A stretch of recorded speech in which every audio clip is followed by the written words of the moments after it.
Oh shit! I'm not using my other mic. Hang on. Forgot about that crap.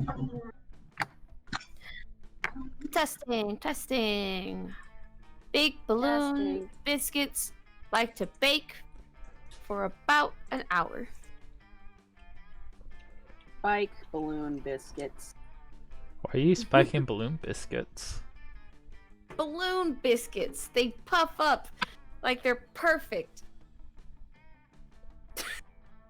I wanted to see, I can't remember what it was, but where you start with the same letter, and that's what I was trying to go for. Alliteration. There you go. Let's see how these all look.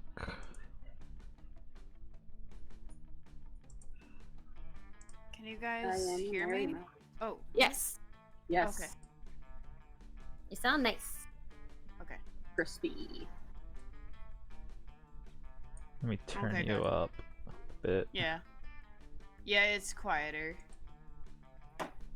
But it won't be as loud as it was that one time.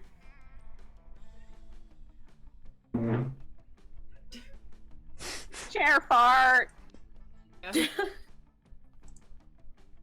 Dimitri accepted my friend request. Yay. Huzzah! Friendship has been achieved. Friendship.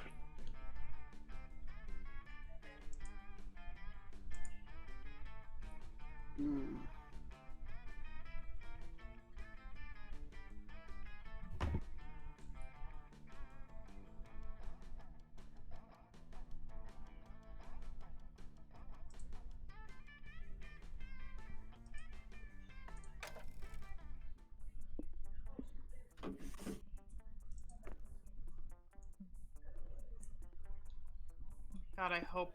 No, wait. How do I Oh. select my character?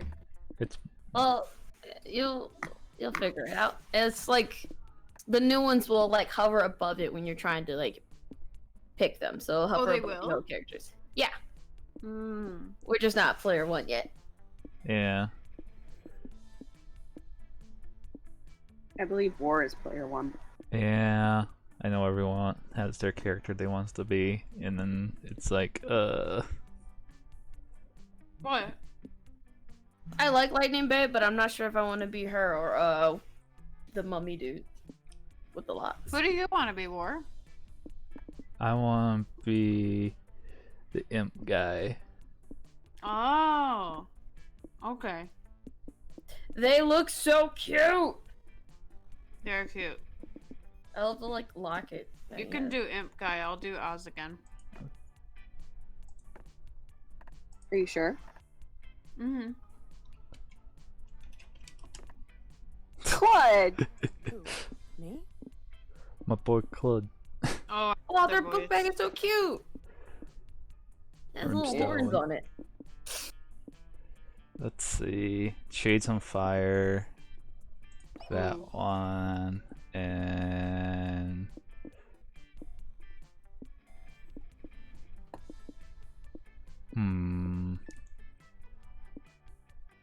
yeah, fake noble title.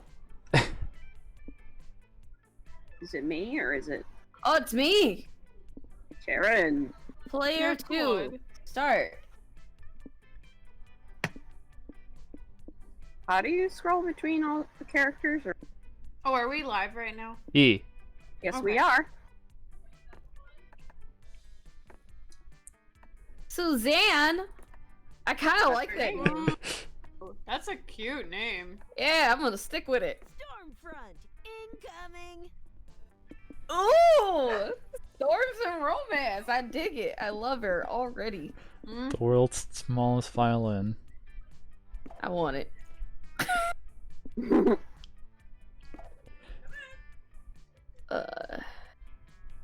Very strong insect repellent. A songbook. I remember this one. Songbook.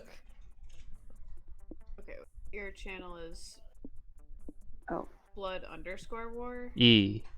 Okay. How do you... Is it me? It's No, it's Laurel. me. It's you. Okay. Did you buy it, Laurel? So, No, I didn't. So I don't have any money. so for it's that, just the basic. Yep. And it looks like I can't be Frankenstein. I can't be Vicky. So. Oh, you can't? Oh. Oh my god, that sucks. It's okay. Yeah. I can't take Oz because. You can take Oz. It's okay. I'll choose someone else. It can be noodles. I can. Wait.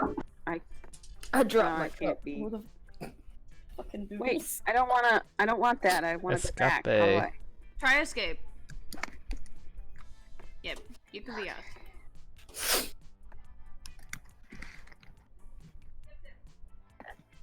Oh, you already did a monster can't post. Sweet. Boom, boom.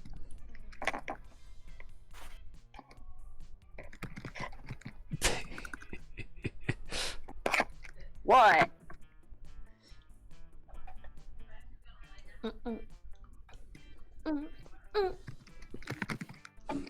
No.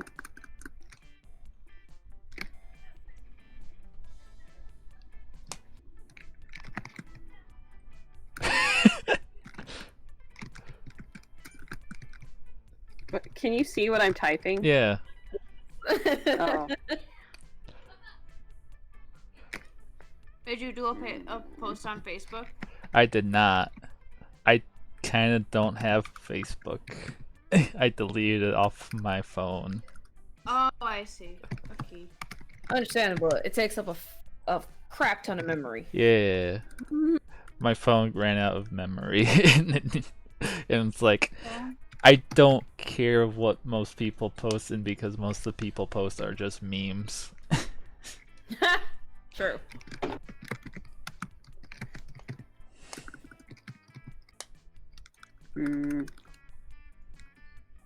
Oh, is anyone looking at the chat? Because I don't have it pulled up. I have it pulled up on my phone.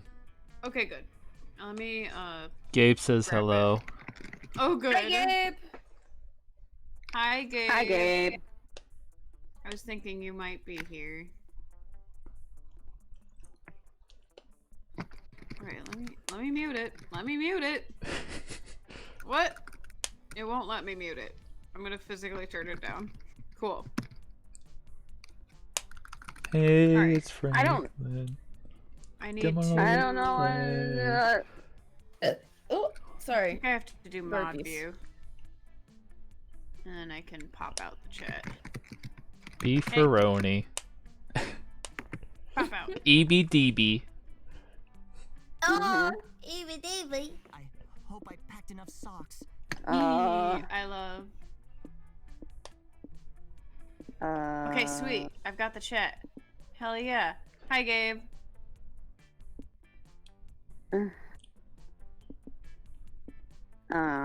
So, I wanted to look at it on my phone to see what it looks like because still amazed that the chat is on the screen on Steam. That's Steam, Twitch. My phone glitches out. It'll have like a little glitch thing go across the screen every now and again. I'm like, what's that all about? My phone's a weirdo. Next. It's not fair! Super cute. Holy. Next time, we'll get a turn. I'll get a turn with the imp boy, okay? E. Okay. Edamame. I'll Yeah. we'll Let's do a little dance of joy. Oh no! Orgy etiquette! Orgy etiquette! Okay, wait. I kind of want to date Joy this time. She likes creativity, right? I New can't blood. Satanist kit, bro. That you gotta be smart, I think. Okay, creativity. I kind of want the Pokemon though. It's I'm taking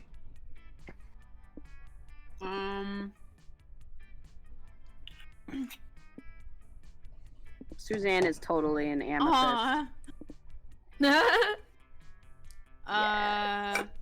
Let's Let's take Oh! whatever the hell this is. Speaking of crystal Tower! gems- Crystal gems. Bam. We've read all this before. Sure did.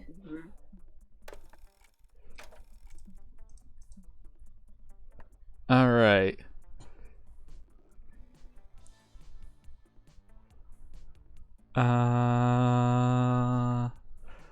A punch to the face. Oh my god. Well, that's obviously Damien. Or Dahlia. Yeah.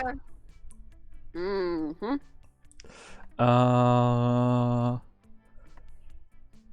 Sure.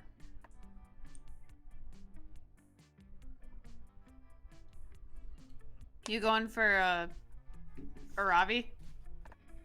God, I do not want a Ravi again. A yummy I love- USB. Sadly, this is more me than anything. Especially because I have a glass of wine with me. That one. Are you Oh, a well, champion that's of it? Milo. The nicest guac. That sounds so normal. I don't like any of these. You know? Not really, no. I guess this would probably be Milo. And then this is Demon Girl, Calculester, You scared probably Probably Damien. Damien. Yeah. Then this one's a Ravi, so this one must be Joy. I don't want to date any of them, really. Just go with the flow.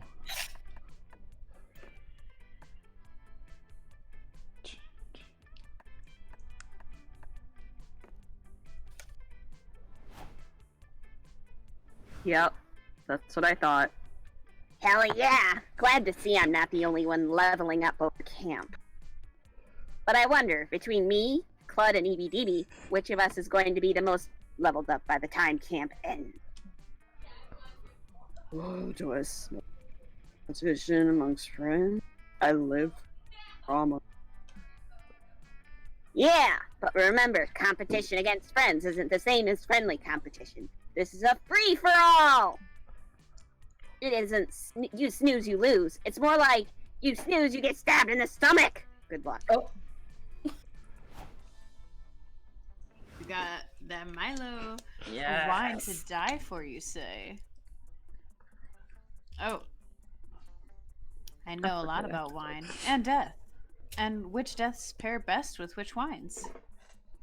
For example, stabbing pairs best with a dry Traminet, whereas a poisoning benefits from a sweet melon rosé to offset the acidity of the poison, you see. As you can see, darling, I'm something of an expert on the subject. I'd be happy to educate you further on the way to camp. Hell yeah. Delicious. Yes, I got her! Oh, yay! I love guac. It's a great vegan snack. Boom, boom, boom. Shit. I forgot I had to push the button! Do you make your own or get it store-bought? I have a great homemade guac recipe that I use for from time to time. It also doubles as a congealed potion for sexual pleasure, if that's something you're interested in. Oh, That's Maybe I'll let you try it. I'm sorry, that was just ridiculous. Maybe I'll let you try a bit of it while we're at camp. Wow, sexual guacamole. It's just the fact that she used congealed. You know, 2 weeks left to woo our crushes and conquer their hearts. Pyro said, we're young and afraid, and we're ready to start. we're afraid! We're very afraid. Afraid. Very, Still very cute. very afraid. Which one do you think is cute, Gabe? Let's go somewhere Milo. relaxing.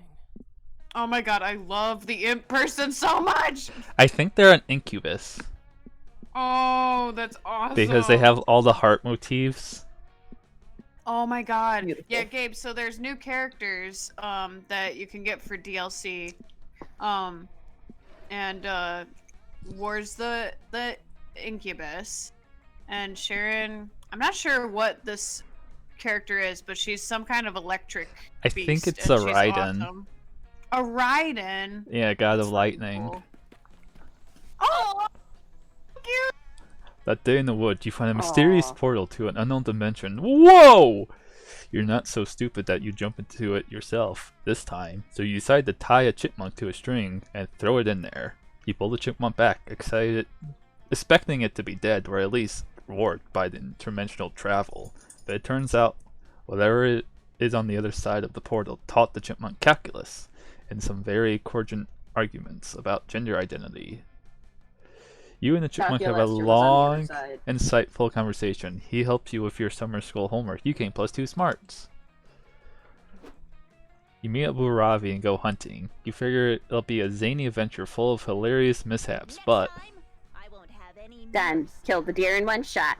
Damn, I'm. Or we can just get some bagels. I know. Go get. Or burgers. What? No. Skinning, butchering, and dressing the deer carcass. Important. It's where you get all the loot. Yeah. Loot. Not enough. Not enough. Shut up, Hex. You're a cursed necklace that always wants burgers. Come on, Ravi. Speaking. Let's go get some. Arari does her best to ignore her curse's burger lust. While she strings up the deer, you're beginning to worry there won't be any wacky opportunities to earn her affection. So she nonchalantly skins the deer and cleans its hide. Ugh, why does she have to do it so sexily competent at woodcraft? Ugh. No, I'm pretty competent. One might even say excellent. But there's one area where I feel I could stand to. One sec. Laurel keeps on cutting out for me. Same. Just a bit. A bit for me. Should I go get my other mic? Try leaving the call and rejoining. Yeah. Okay. By the way, Gabe, I'm the little noodle monster. Whatever the hell that thing is. It looks like a jellyfish. Meh. No way, it looks like an octopus. Is it Ooh, any better? I can hear you. maybe this Okay. is the opportunity you've been looking for. Aravi definitely slices meat off the carcass and packages it for transport. Killing deer is easier than killing monsters. The XP is good and the loot's not bad, but I haven't fully optimized the process. We all There's support Ed. just so much of the deer that. What? Hmm? There's just so much of the deer that I don't use, you know. I wish there were some creative ways to use the rest of the body. Ooh, yeah. Ooh, I Oh, have you an were idea. saying we all support you. I know what you could do. Shut up. If your idea is go get burgers, I don't want to hear it. For your information, it was go get burgers wearing a pair of deer antlers. But go ahead, stifle my creativity. Thank you, I will. What about you, Clud? Any brilliant ideas? So many, but if you had to pick just one, oh frick! I forgot that we had to actually play the game. Oh man. I was like, I'm just ready for more wacky antics. Let's see, frick! Forgot that this game is actually hard. Forgot this game is a game. Ooh, use its spine as a world. No, that sounds like fun. Ethical solution plant. What is deers. Arabi's? Old? Oh, creative? Don't think that's how new deer are made, Clud. The adventure must be Says the one whose best idea was eat burgers while cosplaying. Let's plant some kidneys. You don't have to be told twice. Planting kidneys is kind of your thing. In no time at all, you buried the organs, watered and fertilized them. Moments later, two slick, viney deer paw their way out of the ground, fully grown. They look around widely. Sick! 3 kills. Riley shoots both deer dead, strings up their corpses, skins them, and buries their kidneys. Soon 4 bewildered gears have spelled out in their place. Ha! I'll teach you to get born. Take this. This is just Laurel and Red Dead. Riley kills all 4 deer and does the same to them. Holy shit, I'm getting so much XP! I've heard people talking about farming kills, but I had no idea they meant it so literally. Man, what a life hack! I haven't had this much fun since I found that infinite rare candy. Nothing can stop Riley's bloodlust now. The newborn deer gaze at you in horror as their short, terrifying lives come to an end, one after another. You almost feel bad about this mass slaughter you incited, but hey, you're not trying to fuck the deer. Hex makes burgers from the remains, and you gain +2 fun and +2 1 charm. Sharon, she makes me think of Storm. Haha! It's my cousin. So then, You it's so your funny. best Storm impression when you voice her. Oh, I can't do that. Storm has calmed down quite a lot. Really? That and our characters much never so. talk. Yeah. What am I low with? Charm. Oh, look at this beautiful person. Another day at Camp Dome. Another day trying to survive a deadly battle royale game. You managed to murder 10 people in 20 minutes. What a feat. The audience roars. This will certainly give you a lot of boldness. Wait, what? That's not what I was here for. But wait! The Camp Dome shouldn't make you gain boldness, but charm! Even if that doesn't make sense. You want charm? I sure do. You think quickly and make a fancy hat out of the guts of a corpse. The audience is wow and grants you 2 charm. Much better. Oh, look at it's everyone. With the help of Milo and Calculister, you managed to find the least violent dome game that Dahlia will still enjoy, an Iron Chef competition. Milo delights in concocting. Oh, these are words I don't know. Epicurean? Yup, delicacies. Okay, I'm glad I'm not the only one. Yeah, I'm like, I don't know what that word is. Calculister is fascinated by the concept of food, and Dahlia loves doing battle against the Iron Chef's 1,000 knife-wielding arms.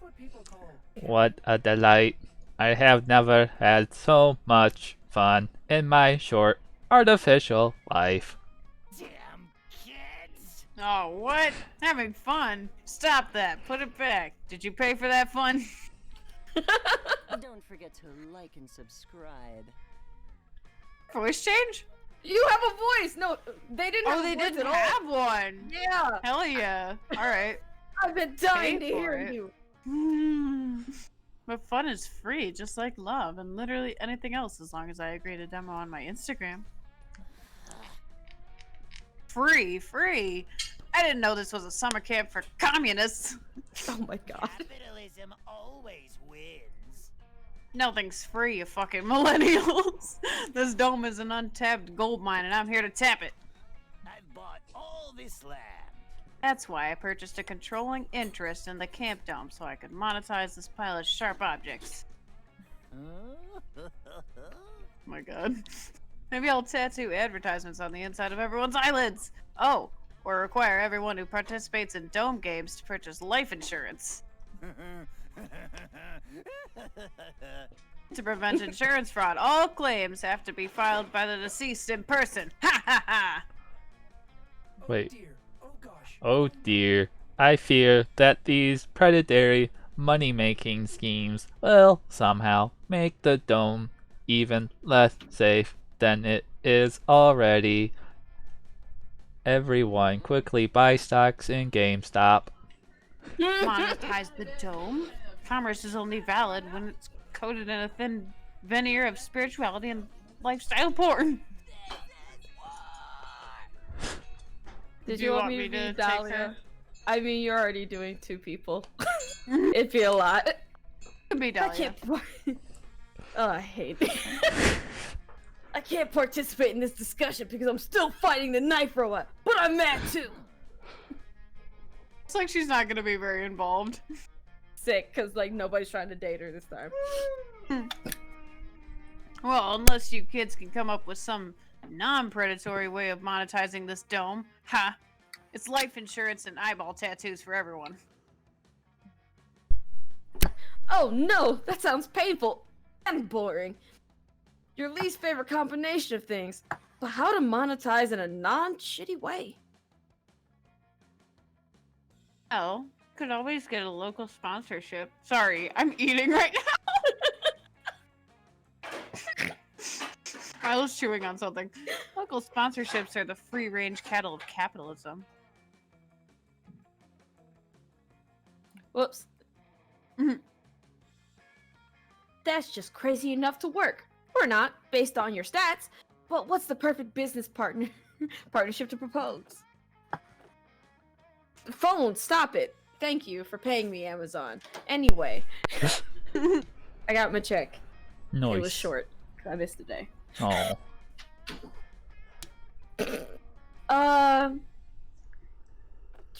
Oh no. Organ trafficking bouquet. I love boutique. organs so far. Mm-hmm. Beanie and Bucket's fancy extravaganza. That sounds creative. It sure does.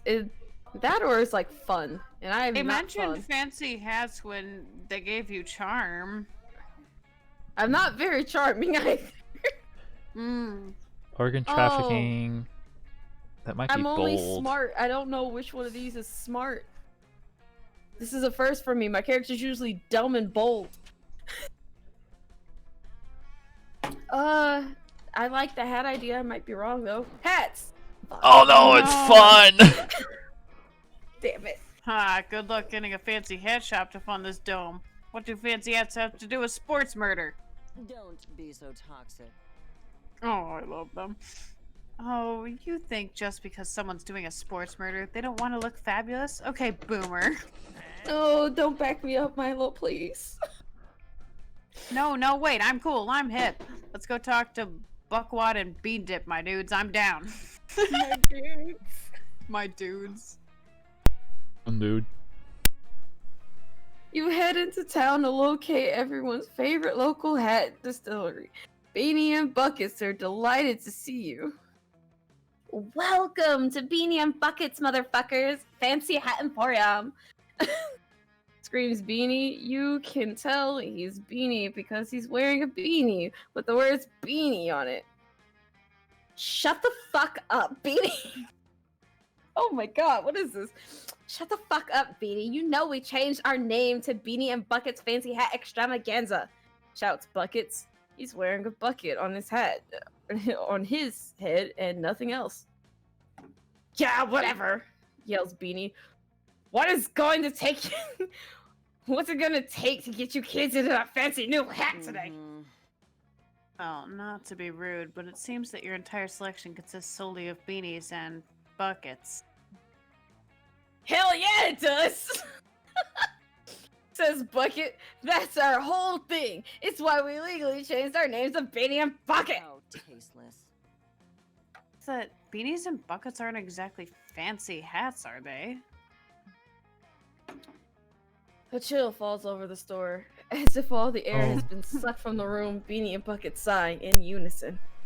You see, Buckets, says Beanie, this is what's wrong with our country today. People don't appreciate true class. I know what you mean, Beanie, says Bucket.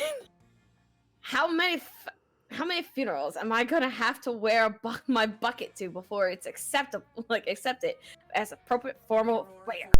It's not though. Pardon me, friends, but according to my research, beanies and buckets have never been considered fancy hats. Examples of fancy hats include top hats. What? Fascinators? Fascinators, monocle hats, a bald eagle. What? Oh, and shrimp cocktails. Nothing's fancier than a shrimp cocktail.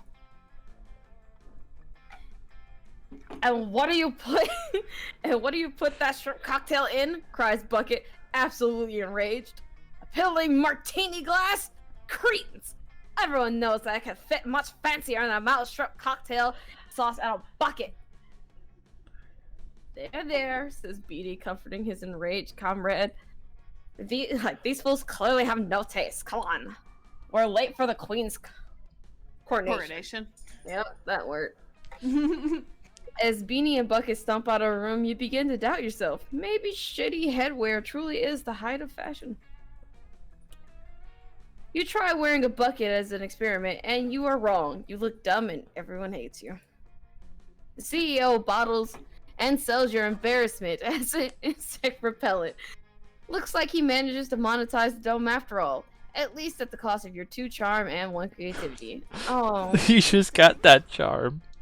Oh, Guys, I'm sorry, but I'm gonna move all my stuff to my bedroom. So I will be right back. Okay. That's cool. I can just sit and wallow in my sorrows of failure. You can take over reading for whatever characters I might have. Okay. Laurel? It's your turn. I know, it's my turn.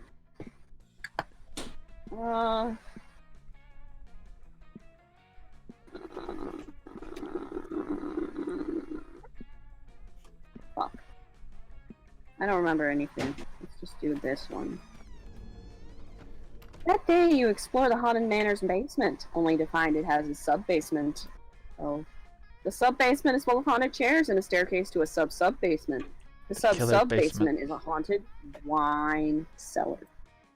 The sub-sub-sub-basement is a haunted nightclub for ghosts who don't like wine. They serve haunted spirits. Ha!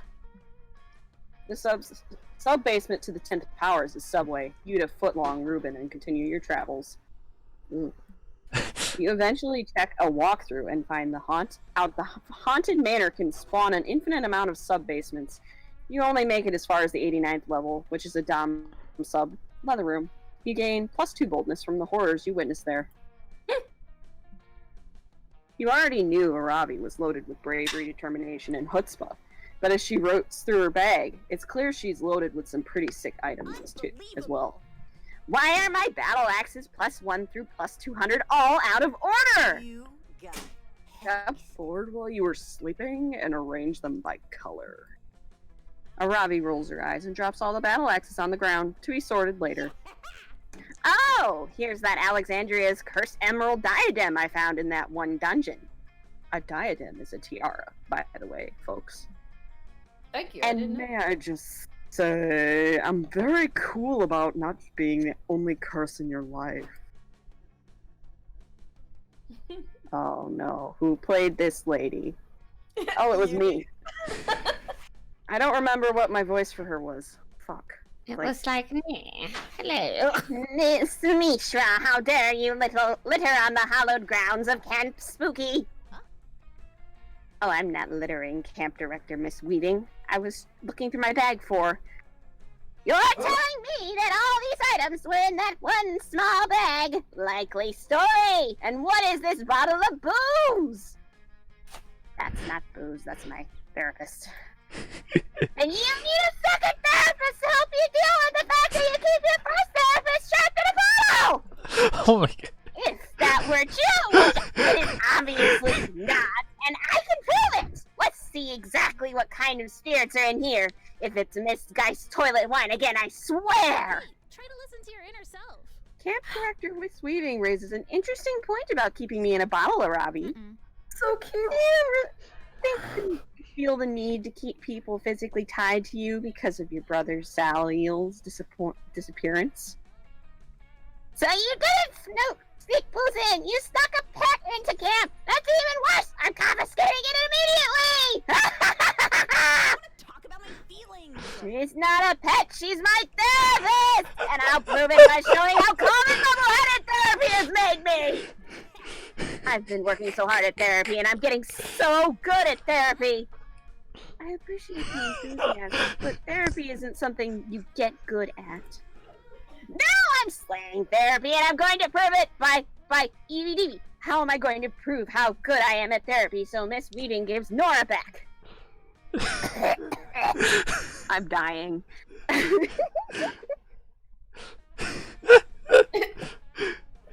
At least Oh. Nora's a good break.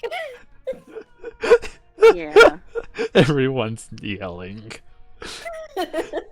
Yep, that's me. Everyone's yelling.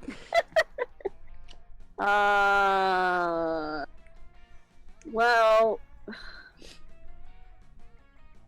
I'm guessing the Rorschach Okay, test I'm is the right back. answer. Hi. We met the I'm pocket dying. therapist. I could Yep, hear. her name's Nora. I could hear Laurel like faintly screaming through the headphones, and it made me smile. Ooh. I'm glad my vocal distress made you smile. I'm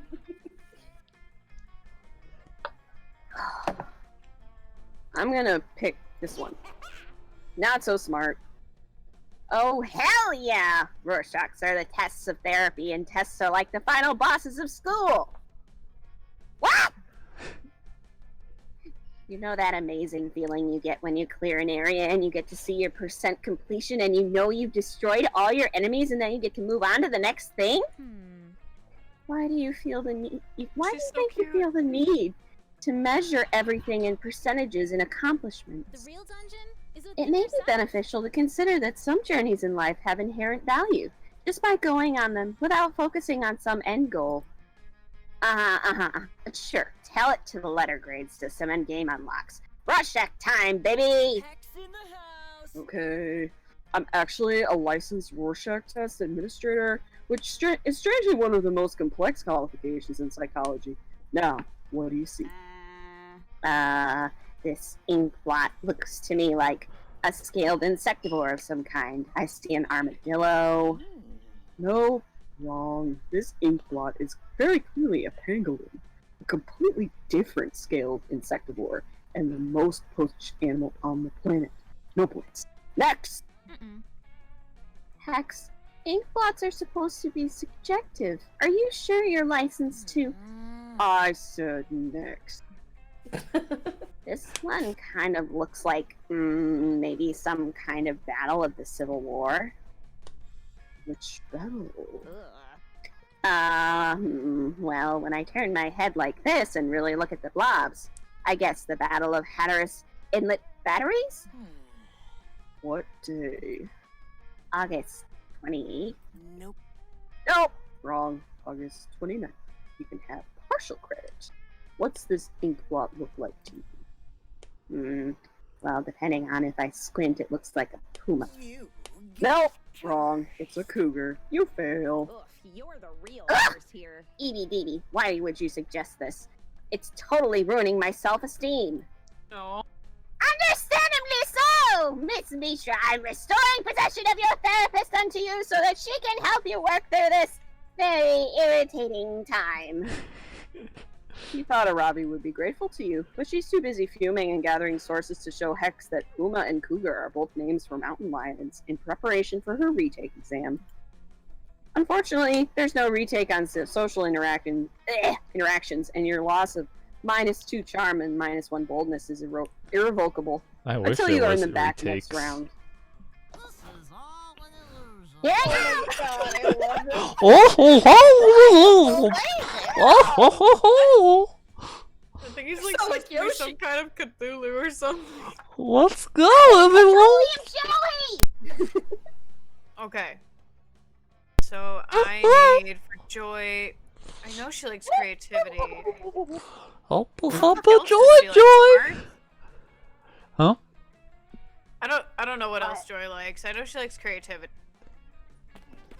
Oh, ho, ho. Oh my god, he's precious. Let's say in Monster Perfect. Scouts, they teach you how to use the stars and trees bark to find your way when you get lost on the internet. As a test, Coach leaves you in the middle of the internet. You easily get lost. Before you know it, you're watching the Spanish synchronized swimming team perform a routine based on Stairway to Heaven. You don't earn the orientation while in the internet badge, but you definitely gain creativity from watching such beautiful display of skill. Later, you're listening to Coach's pep talk about selling Monster Scout cookies. You're paying attention because Coach is the only father figure in your life right now. Oh. And that's why we're selling Monster Scout cookies. Teaches both survival skills and interpretation. Remember, no matter how many cookies you sell, I'll always be proud of you kids. Aww. Thanks, Dad. Meh, my dads are always super proud of me for being the most metal son of all time. I'm not selling shit. Same. I've got some reading to do this afternoon. I'm halfway through a practical witch's guide to navigating absurd shenanigans.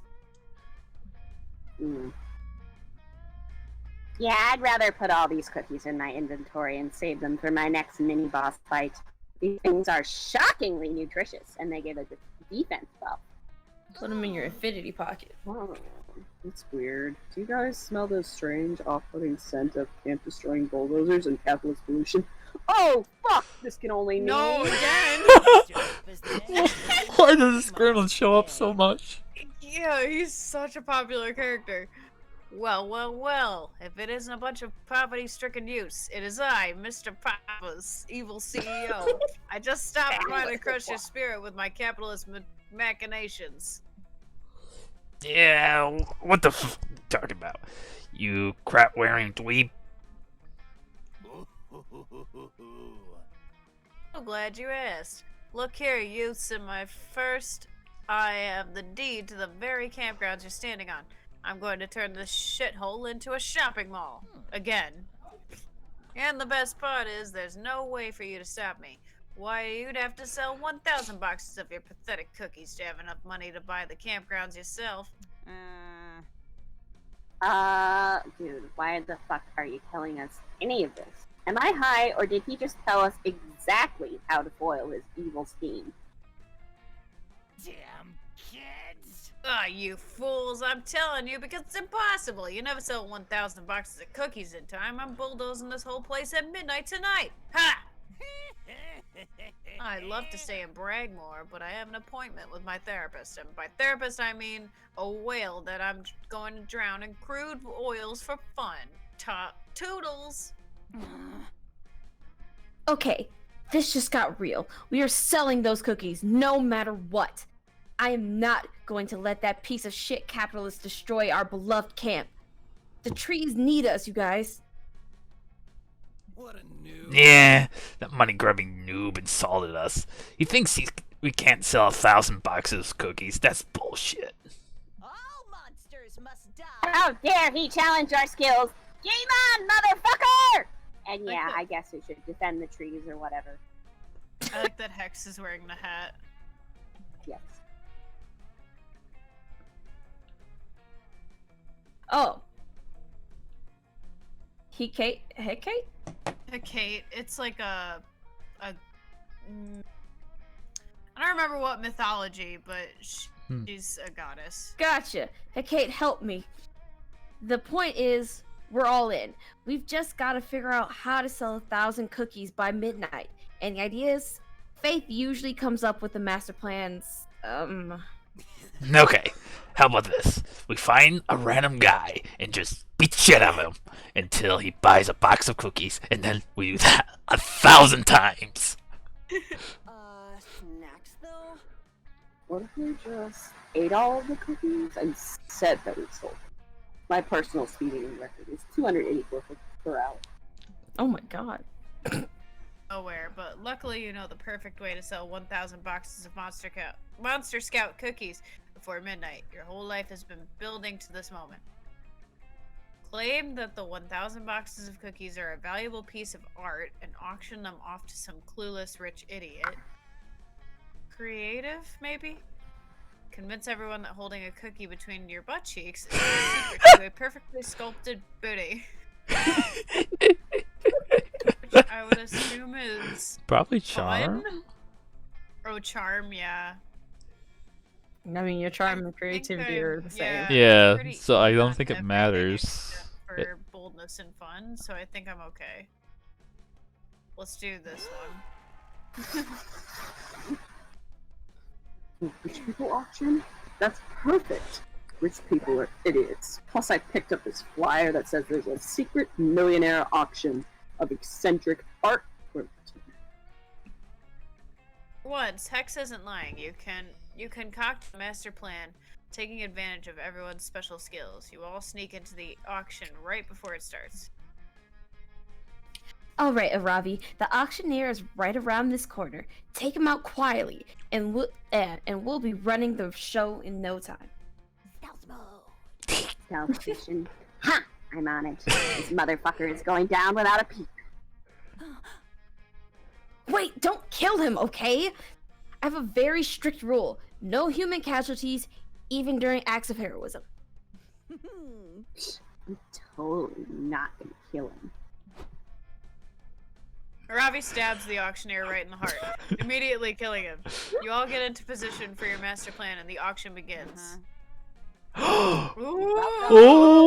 Rich People Art Auction. I am your auctioneer for the evening. We have such good art for you to bid on, such as this big diamond made of jewels. Power up. And a rare sculpture entitled 1,000 Boxes of Monster Scout Cookies. This sculpture is a priceless work of art by the legendary contemporary artist Dwee.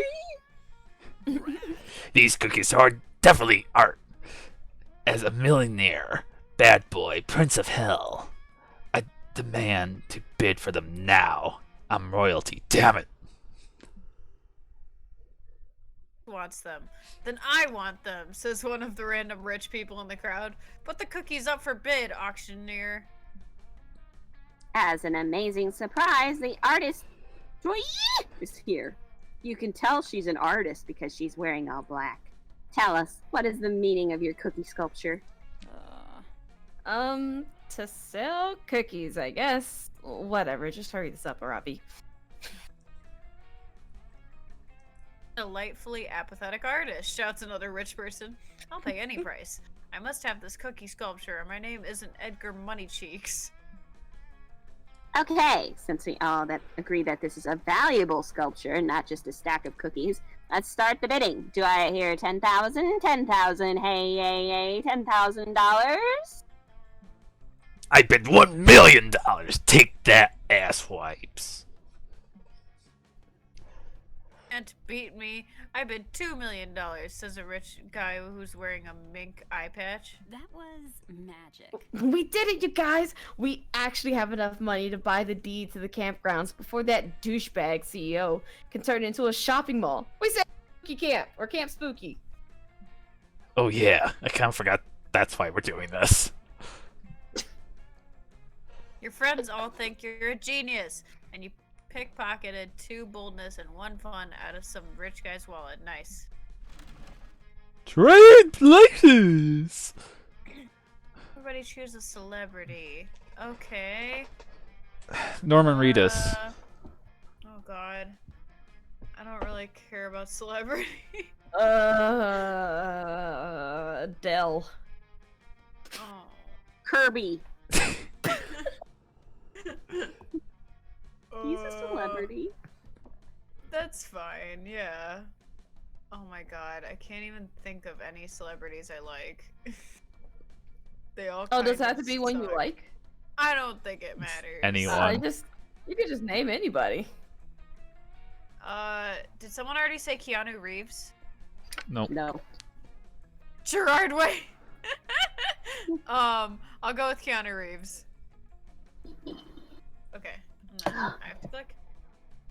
Decided based on how many scout badges you think that celebrity would have. Order goes from most badges to least. I don't think Adele would have any badges. I don't think she I would don't know do if Keanu Reeves cares. What do you mean? He would definitely get the badges, especially like compassion Okay. or whatever. But Then Kirby's maybe an he would- all-star. He Yeah, would have them Kirby, all. Kirby could suck them all up. He'd This- steal them from Keanu We shouldn't Reeves. accept Kirby. What was yours was Norman Reedus? Yeah, Norman I don't know Reedus. who that is. His funky fetus. I don't know who. Okay. let's do Kirby first. Yay! Okay. And then let's do Keanu, Yeah. Yeah. and then definitely Norman, and then Adele. Rolling in the dirt. All right. EBDB. EBDB. GBDB. Oh, shit. Where's my cursor? No! Oh, I found it. Okay.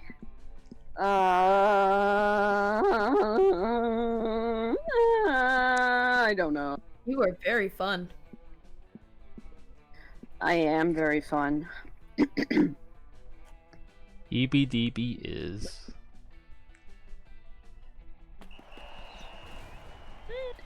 That day at the Camp Dome, you're doing some classic Battle Royale. Lots of fun and murder. You've cornered another player who begs you to spare her life.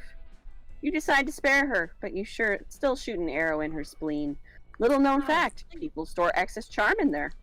She starts bleeding charm, so you take +2 charm and drink it.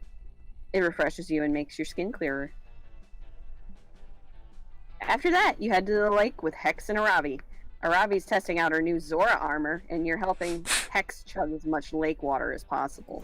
Such big. This is so awesome, you guys. I can breathe underwater and do a whirlpool attack. Gods, I'm so glad I spent 200 million rupees on these graves. Nice.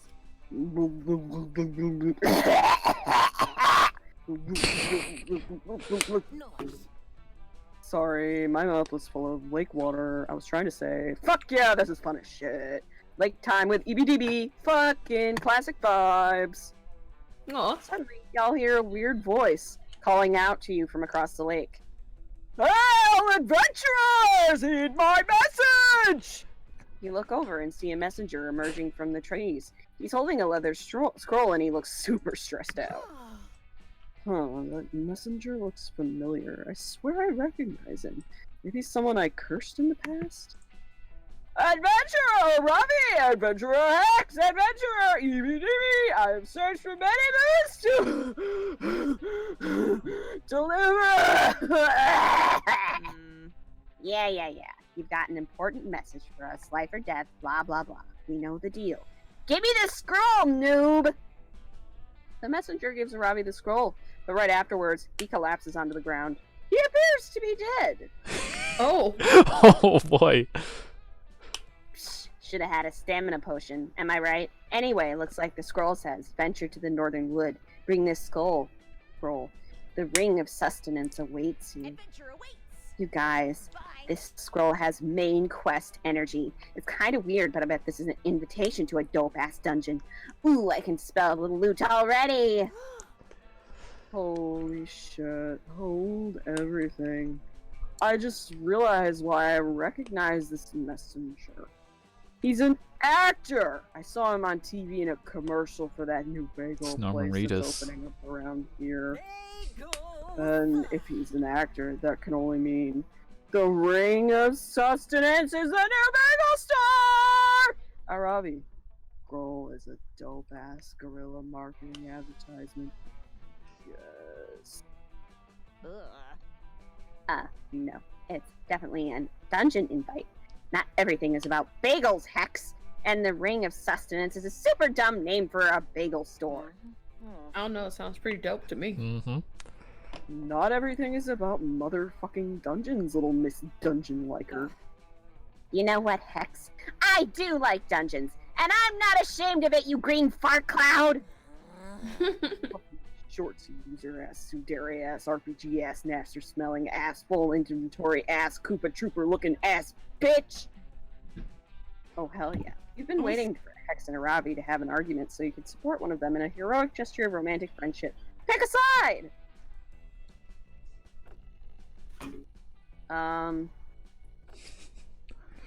I think I should probably side with Aravi, but if I do and she's wrong, then she'll look really stupid. Oh, right. Yeah, like this isn't the campfire. Yeah, the campfire is like so Yeah. straightforward. It feels like it though. Yeah. Makes you think Yeah. like, why isn't Hex dateable? Mhm. Oh, I don't know. I feel like the second one's bold, and the first one is smarts. Oh no. That's 90 pages. Name is Town's ambience. What do you guys think? Go with the bold. Hot zombie head. And heck, it could also be fun. No, I don't think. I mean, checking corpses is kind of fun. How would you know? Ominous. Yeah, I know. I can only think smarts for being the first one, and that's not your best stat. Alright, here it goes. Yay! EPDB, I think that messenger is an actor, so I don't think he's actually dead. Probably wouldn't be super chill to throw. Fuck yeah, EBDD, let's throw this corpse into the sea! Yeah! We drag the corpse to a nearby cliff, overlooking the majestic, stormy ocean. Damn, those are some big waves. Kind of makes you think about how small and insignificant we all are, am I right? Over it. Psych! The ocean can eat my ass. Shut up, Hex. Okay, EBDB, time to hurl. I'm thinking we do a classic dead or alive test. We toss it in, and if it floats, it was a corpse. And if it doesn't float, then we get the experience points for killing the messenger. It's a win-win! God, I can't believe I have to put down my pizza roll blasted goldfish and be the fucking voice of reason here. I hate being the voice of reason. It's not a vibe. But holy shit. I almost This bought makes some of those zero today. sense, Arabi. We got totally distracted. Even if you prove this guy is actually dead, that doesn't help us figure out the scrolls. Oh my gods, just let me throw this corpse into the ocean! I know it doesn't help us that much, but I really want to toss him. I haven't thrown a body off a cliff in like 2 whole months. Please? You know what? Please. Alright. Do it. Eat that man back to Mother Ocean. Yes! Okay, EBDB, here we go. 3, 2, 1, hurl! Yeet! You throw the messenger into the ocean. His body hits the water and makes a huge splash. You all have a big laugh about it and high-five each other. The game. See? This totally proves my point. Throwing corpses into the sea kicks Mm-hmm. ass. I still think I'm right about the bagel shop, but I'll admit, that splash was dope. Now let's blindly follow this scroll to the northern woods. Let's adventure together. Fuck yeah. And you're coming too, EBDB. I'm officially making you our third-party member for this quest. I know you're only level 3, but don't worry. I'll keep you safe while we're in the dungeon. Just stay close to me, okay? I can smell danger. Yeah! Pain? Okay. Oh, Jerry! Oh no. I Hold smell on. danger! I'm gonna look up what you're supposed to do for joy. Woohoo! Creativity, all but it's amazing something else stats. too, right? Besides boldness, and that's off by 1. Huh? You have Oh, all true. round stats.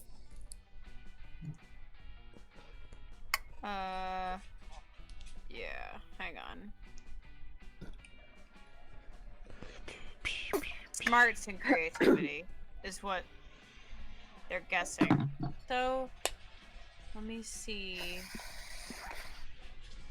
Both of those areas are open. Yay! I'm gonna do Away! the smarts. Ah! Yay!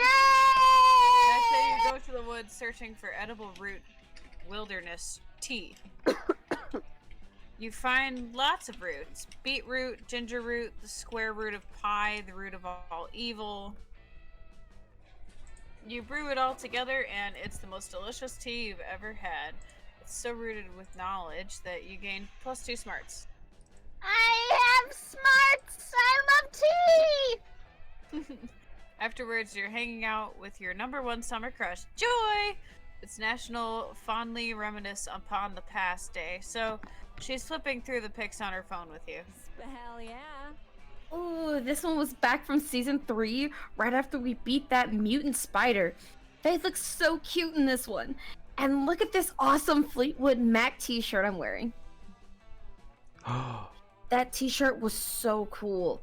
It was vintage from 78 tour. Stevie Nicks blessed it herself. Whatever happened to that shirt? Did I sacrifice it to the goddess or something? Oh, wait! I remember exactly where I left it. Fuck! Oh no. Joy makes a mysterious phone call. She starts asking about the Fleetwood Mac t-shirt, but the person on the other end of the line is obviously not being chill about it. Listen, Axrax? I guess so. Axrax. I know things ended badly between us, but can you please give me back my Fleetwood Mac t-shirt? I specifically remember leaving it in your evil lair. I know you know which t-shirt I'm talking about. I didn't leave multiple t-shirts in your lair. No, there's definitely no need to discuss this in person. Do not portal here. Suddenly, a magical portal opens. An objectively sexy centipede person emerges, and they are giving off palpably villainous vibes. We vibing? Oh! I love them! Joy, baby, Who I've come wants to him? speak with you in person, just like you wanted me to. You look as lovely as that day I wrapped you in my bug silk. Enough Oh of my this. god. No, Axrax, I specifically said that I did not want to talk to you in person. You're doing that thing again where you gaslight me into spending time with you. Oh, no. Which is bullshit. Ugh. Edamame, meet my ex, Axrax. They're a magical evil centipede person I defeated back in season 3. They do look like a Sailor Moon villain. I know they look hot, but don't let your guard down. They mind control everyone in Philadelphia and try to make all of the citizens jump into a pit of centipede venom. Oh, What an interesting episode Oh, of It's Always You make Sunny. me sound so evil, Joy, but that's all in the past now, gorgeous. We should focus on the present and this very important t-shirt debacle.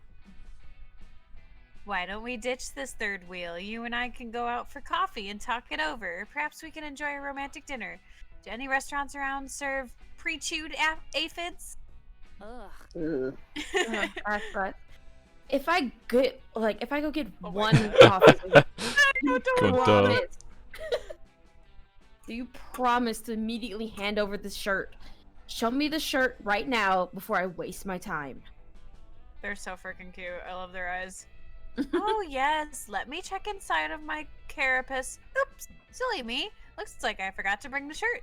Guess we'll just have to keep hanging out until my portal spell recharges. Typical. Rude. I've told you so many times that I'm not okay with us hanging out because we always end up getting back together. It's a toxic cycle, but fuck it. I really want that t-shirt. Rex is stressing out your potential thick goth GF. Unacceptable. Get that Fleetwood Mac t-shirt for Joy by any means necessary. Oh no. Set up a black market exclusively for buying and selling Joy's belongings. You'll trade for the t-shirt. Or call the police and send out an Amber Alert for the t-shirt. X or X can't hide from the power of a vigilant community. I don't know about the police. Let me see. So, I mean, I guess this might be smart. A black market. Gonta would love them. How would Yeah, Ed Pilgrim I agree. defeat Joy Flowers' evil ex? Exactly. Set up a black market exclusively for buying and selling Joy's belongings. You'll trade for the t-shirt. I mean, that could also be smart. I don't know. I Yeah, like this black- answer more. Yeah. Damn What? it. Why is it bold? You're going to make Joy's dreams come true through the dark powers of supply and demand. You get to work right away on your illegal Joy-themed black market. A few Oh, hours probably later, because of the black market is- market. Oh. is up and running. Literally everything on sale was once owned or touched by Joy. It's super creepy. Disturbingly, it's also pretty popular. Turns out the Coven has some dedicated fans and lots of magical beings want gently used witch items. Ugh. Come get Joy's genuine, authentic spell herbs found in her trash, screams one creepy salesman. I've got Joy's chapstick that she lost on a road trip by her trade. This dark market is heaven on earth for a Joy connoisseur such as myself. I'm certain there shall be some merchandise I'm quite interested in acquiring. Luckily, I've got some very valuable Joy paraphernalia. I didn't want to let go of the t-shirt so soon, but if I see something that really catches my eye, mwahaha. Extract showed up just like you planned. You asked them to trade your Joy's Fleetwood Mac t-shirt in exchange for a piece of gum that Joy chewed, that you kept for some reason. Uh-oh. A chewed piece of gum should still have trace amounts of her DNA, which I can use to make Joy-flavored ant silks. It's a deal, you sick freak. Ooh. Yes, you got the t-shirt back from Extra X. Now you should return it to Joy and shut down this creepy-ass black market. Unless... Technically, you could keep trading. This t-shirt is valuable, and you know you could Wolf of Wall Street the shit out of this whole place. Spend hours trading and manage to barter your way into owning the most valuable item on the market, Joy's used sock. It has a cash value of $445,000. Freeze, creeps! This is absolute bullshit. And I'm here with the cops to raid this whole place. No, not the Thanks cops for your again! undercover work, Agent Dwyer. Dwyer? Oh, that's funny. Dwyer. Who She's dat? referring to Agent Andy Dwyer from Parks and Rec. Oh, I see. Mission complete, says Joy's undercover agent. I got the t-shirt back just like you wanted. I just had to trade Edamame one of your used tissues. You're not a big Ugh. But Ew! you're still really bad at this. Edamame, that is not okay. I expected it from these weirdos. I guess I should have expected it from you too. Ugh. I am a weird little piece of sludge. You try to explain, but it's too late. You look like a creep, and to be fair, you are kind of a creep. You lose 3 smarts due to your creep energy. That's okay, it didn't hurt me that bad. For once. Your turn, Claude. Let's see. What do I want? Fun. Oh, While looking around the lake so cute. for a private place to take a pee, you find a treasure map buried in the sand. It leads to an X in the center of the lake. You gather a crew of trusted friends, don your eye patch, and sail out there to find the booty. When you arrive, you find a tiny island with a single palm tree. You dig up the box and say, "Open in the case of a very boring day." You open the box and find +2 fun. Arr. You're hoping to run to your gal Avari, but so far she hasn't been in any of the places you expect. The mines, the dungeons, the forest? You heard Camp Spooky was doing an arts and crafts pop-up session, so you go over to pass the time, and are shocked to find Ravi already there. In the house. Yes. This molded earthenware masterpiece will be one of my finest works yet! Sup, loser? Oh, hello there, Clud. Welcome to my purgatory of boredom and suffering. You mean your craftatory of potdom and creating? No, I meant what I said the first time. Ooh. In that case, can we make no complaining our next rule of compromise because you're harshing my pottery buzz? You see what I have to put up with? Hex gets super into any random activity they see on TV and immediately wants to go try it out. Unbelievable. They watched a documentary on Mesopotamia, and all they took away from it was pot, and immediately threw themselves into this obnoxious new hobby. They've been leaving little curse-shaped clay prints all over my knight's adventuring gear. which you've been wearing because I graciously agreed to accompany on your quest, just like how you graciously indulge me in my hobbies too. See, that's how this give and take works.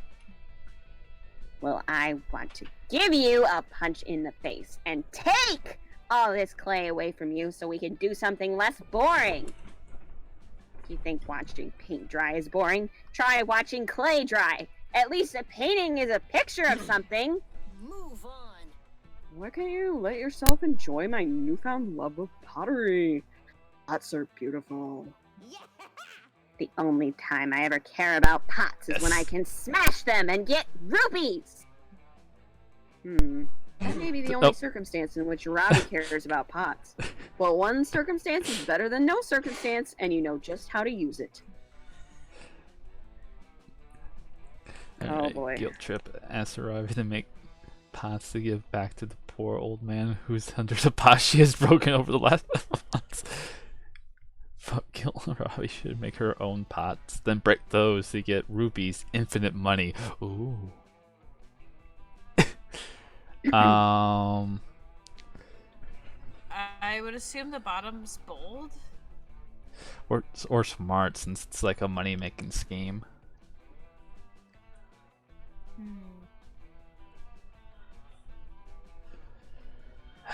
But is the first one charming?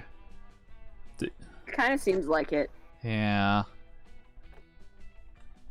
Or creativity. Oof. My stats are all over the place. I know.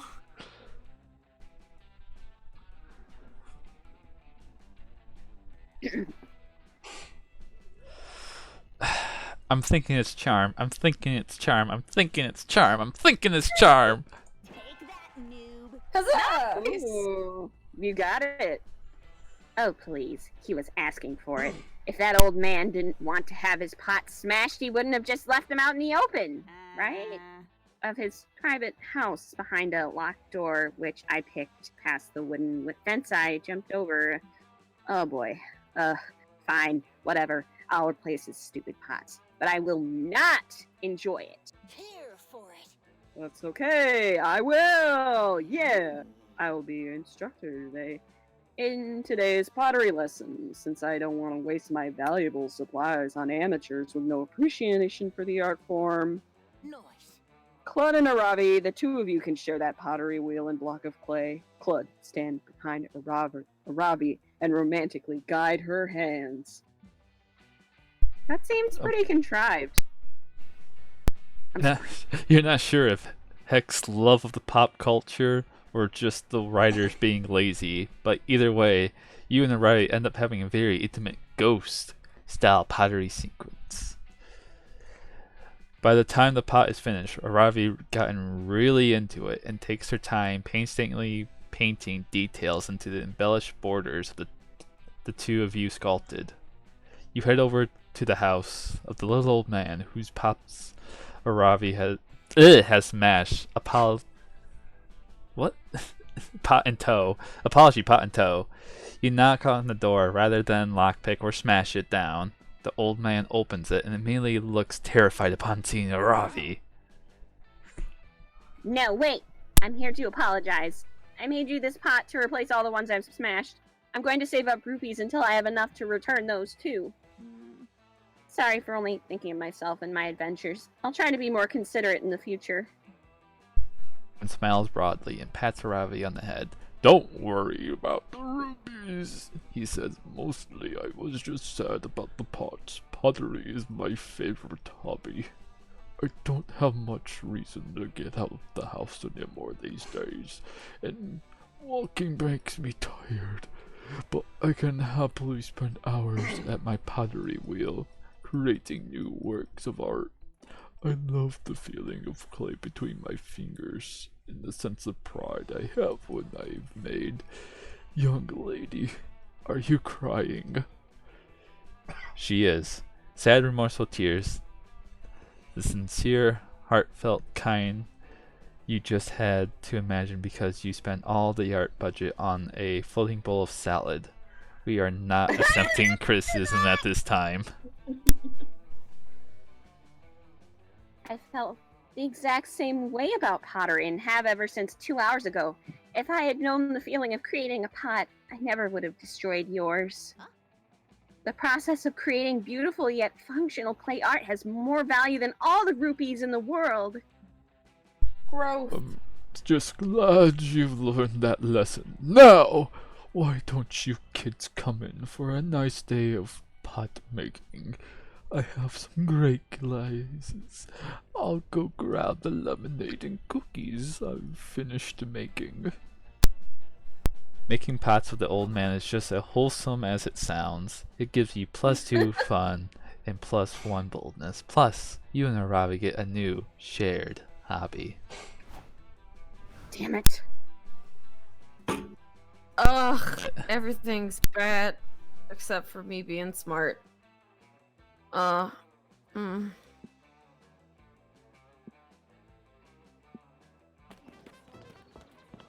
she doesn't look happy. That day in Monster Scouts, you learn to make your very own clothes in the wild. Someone suggests a fashion show, so afterwards you all put on your outfits and show them off. If you'd known that would be the results, you probably would have made something other than a leaf and stick thong and vine woven nipple tassels. Ayy. Needless to say, nobody will be forgetting your performance anytime soon. Get to creativity. A wild Milo appears. Your heart starts beating fast. Is this another one of your dreams about Milo baking you a loaf of bread in the French countryside? Fancy meeting you here. Zan, I've been around looking for you, and now here you are in my clutches. Oh. I've got a gig. And now that I've found you, want to do me a favor? I've got a soul-reaping gig today, and I could use a helper. You're 80% sure this isn't a dream. You agree to help Milo. They lead you to a fresh corpse with a soul waiting right above it. Soul looks like a dope blue orb. Hello. Hi, I'm Death, but my friends call me Milo. Let me be the first to say congrats on shuffling off that pesky mortal coil. I've been expecting you. I assume you're here to lead me to the afterlife. I Old died pot a few making man. minutes. I've died for a few minutes when I was a child, so I'm somewhat familiar with these intake processes. Exactly. Oh, I love souls who have died before. They're refreshingly chill. I'm just going to ask you a few questions before we go. First, state your name, please. I'm Remedius Tradrak. What? Targaryak? Targaryak, commander of the Merking's Guard, and knight of the Laurel. Praise be the Uh-huh. I think I And- remember this one. Yeah, I think we did this one. And just to confirm that I'm you're a total actually dead, tool. how were you killed? Death by Snoo. Perhaps thyself. 'Tis a terrifying story. I served many years as Merking's council, but 'twas the Merking himself who killed me. Oh god. One night the Merking was attacked in his sleep. He survived, but become paranoid of his small council, thinking the attack wasn't a coup. His paranoia led him to behead me, his most loyal knight. But the Merking was wrong. Just before my death, I discovered the attack was orchestrated by an ancient order. Yeah, who hath words, who are the many terrible acts across history. This foul order is known as the Masters. As they execute their devious plans, they chant Masters. But they spell it with a Z. 'Twas horrifying beyond belief. And I happened to notice that the Masters had quite admirable areas. Seriously, they were caked up ridiculous degree. Dummy thick, Nice if you will. ass. Oh, that was Ooh. a lot. I'm just going to check the death by courtly intrigue high fantasy box on the floor. Now that we've completed the identity and mortality checks, I see that you qualify to choose your afterlife destination. Congrats! Which afterlife would you like to be taken to? Every moment is beautiful. There are infinite afterlives that you can choose from, so really the only limit here is your own imagination. Oh, that's so poetic. I love my job. Oh, bother. I'm rather unsure. I enjoyed pudding, so perhaps some kind of dairy, or rather maybe an orgy. But that's so cliche. God, let me think for a moment. I have a thing, so... I realize that you are literally contemplating infinity here, but please hurry this up. I have a very strict posting schedule to get back to. My followers need consistency, babe. Looks like Milo is getting impatient. You can tell because they just tweeted, "I'm super impatient right now, lol." Quick, suggested afterlife destination for the soul. I suck, so let's see. Nothing bold, nothing charming, nothing fun. Gotcha. A big farm upstate with plenty of room to run.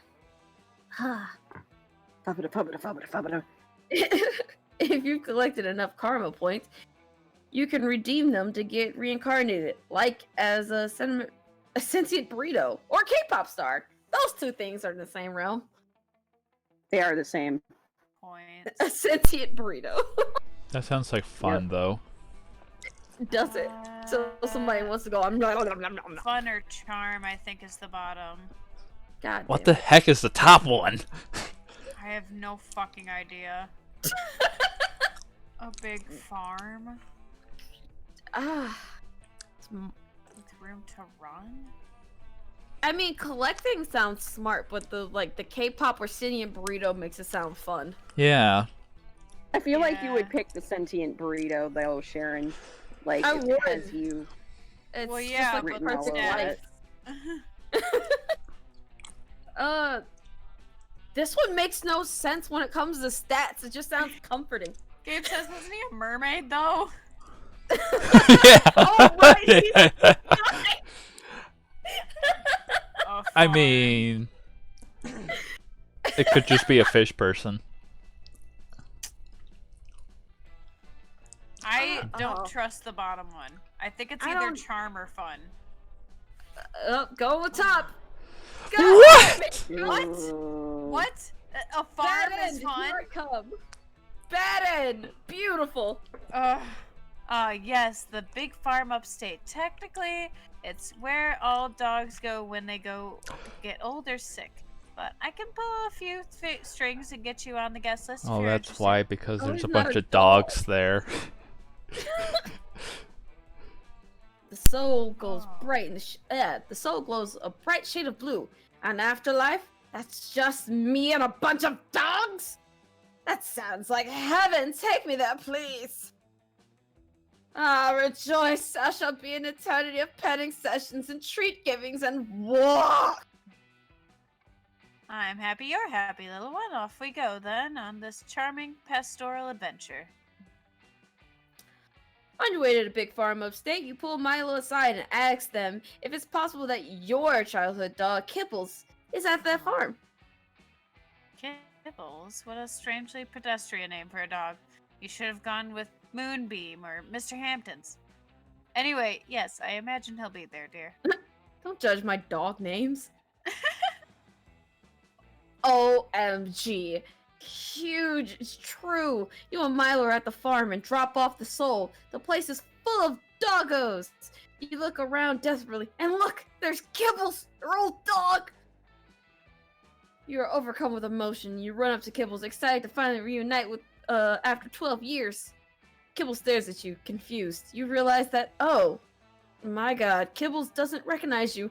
Your childhood dog doesn't recognize you. Oh no. Aw. Wow. Kibbles, speechless, dumbfounded, and intensely heartbroken, Kibbles wanders off. You watch him run around the farm. Looks like Kibbles has a new family now.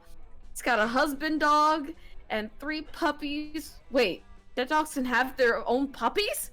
What are the rules of this fucking farm? Clear that Kibbles has moved on. He's forgotten all about you and your precious childhood together. You have never felt such profound anguish. You weep openly. Such despair. You start to Mally chase kibbles around the farm. Begging for him to remember you. Susan, you need to pull yourself together. There's nothing more off-putting than begging someone to like you, even if that person is actually a dog. I can't be seen with you. I'm sorry, but I just can't be seen with someone like this. This desperate. There, I said it. And now I'm leaving. You blubbering pool of emotional vulnerability. It's a Come dog! on, Milo. Oh, it's my baby Milo. You're left alone at the farm after weeping for 3 hours straight. You realize that you have no idea how to get back to camp. Kibbles is the only dog you know around here. You ask him how to get back, but it's still super awkward between you two. Also, Kibbles is a dog. Dogs can't give directions. You wander heartbroken and aimless for days. The warm sunshine of your childhood memories have been ruined, which makes you lose 2 charm and 1 boldness. My fuck. Trade places. An object. Like. And I'm gonna go with a witch hat. a tumbler, A a pillow? cup. Player orders decide based on which object you'd be least likely to roast over an open fire. Oh, Okay, so over a people- campfire. People think. Eat. People always have the dream that their pillow is a giant marshmallow. True. So that's most likely. I said a tumbler, which is I guess it's just a big ass cup. To warm it up. You It's could fill milk. it with stuff and heat it. So I'd Yeah. say yours is the best choice. It's But you're plastic. going to eat the cup itself. Yeah, you're not eating what's in it, just eating the cup. What was yours, Laurel? I said a rock. A rock. Mm-hmm. Witches were burned at the stake. I said a witch That's hat. true. So, I mean, you'd just be eating fabric. I guess if Do it's we just devour it. do we just want to do random? Yeah, Okay. because these are all just things that you wouldn't. All that would kill Some you. rocks are edible, like salt and rock candy. Blast again. Dee-dee-dee-dee. Campfire Yay, the time. campfire, thank God. I love this dim light. Ah! Hello, Claude. Thank you for joining me. Though, I must ask, why have you chosen to sit with me, Moss Man, instead of one of our 6 most charismatic campers, whom most of your friends seems to be crushing on? I don't know, because you're not very romance-driven, despite this being a dating sim, or other chucklefuck took the log you wanted before you could sit down. I see. Well, as long as you're here, would you like to swap scandalous stories and rumors about people? That's kind of what we do here on my log. So, if you don't like it, you can get off. Well, you're always sitting down and you don't feel like getting up. So if it's gossip Moss demands, it's gossip he'll get. Start some garbage or piss off. You might as well do me, because I'm at my lowest point. It's up to you, though. I'm gonna do myself. Funny.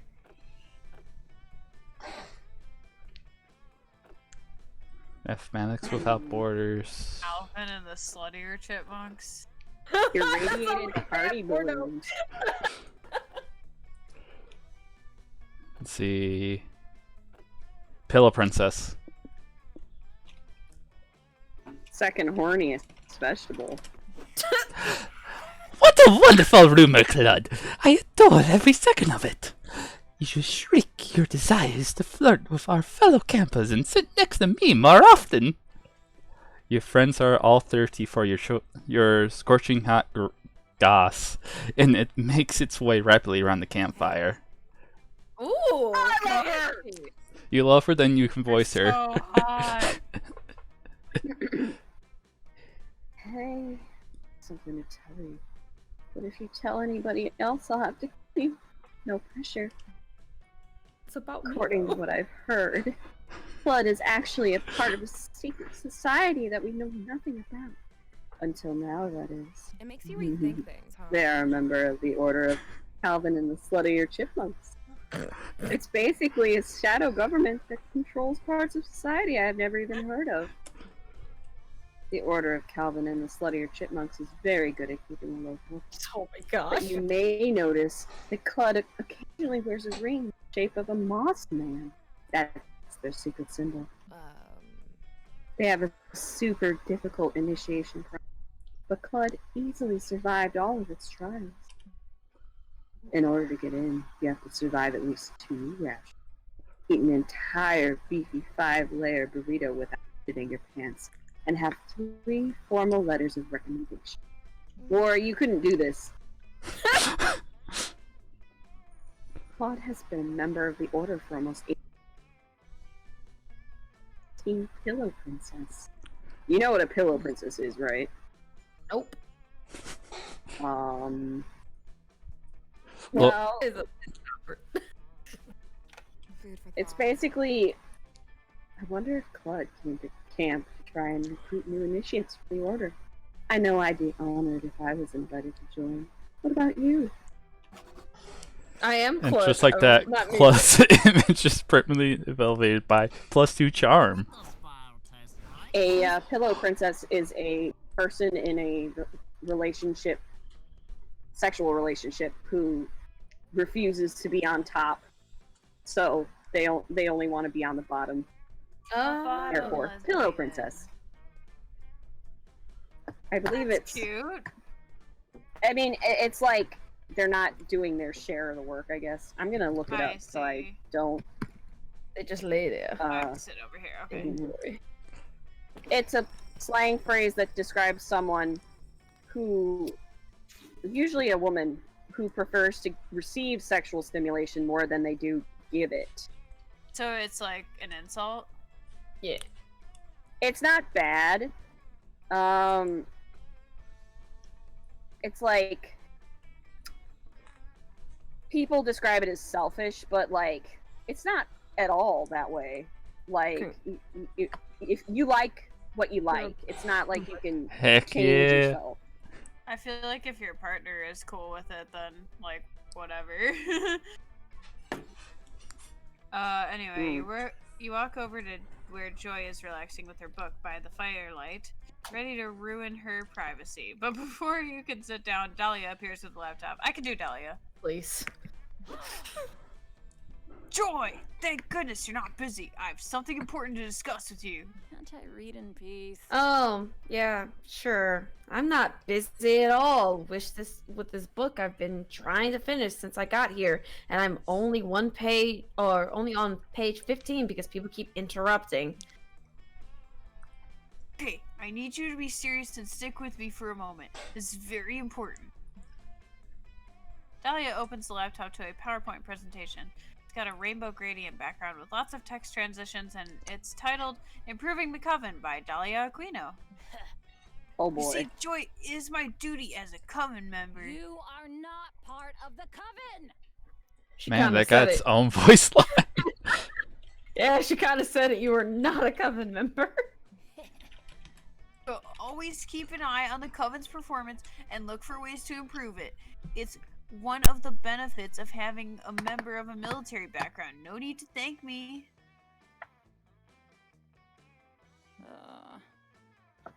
Don't worry, I won't. Oh, so cute. Now, let's start with efficiency.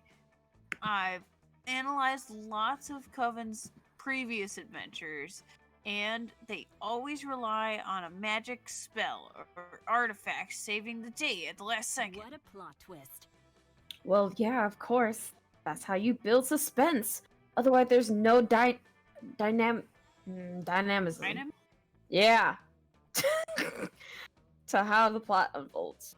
This game loves to use words that I've never seen before. True, but it's a waste of resources.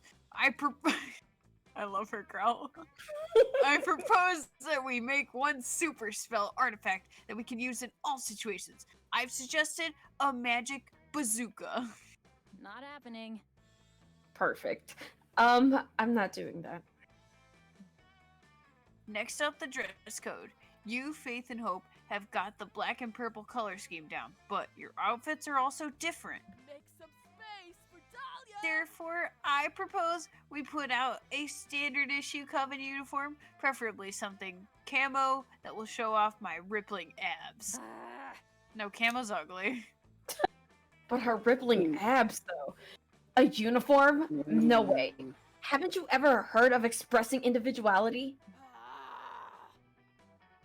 Soldiers don't need to express individuality, Joy. They just need to take orders and look hot doing so. Dear God. Joy is rolling her eyes so hard that you're worried she's going to have a stroke. Maybe you could suggest a Coven improvement to end the argument. The Coven's power is based on the triple goddess.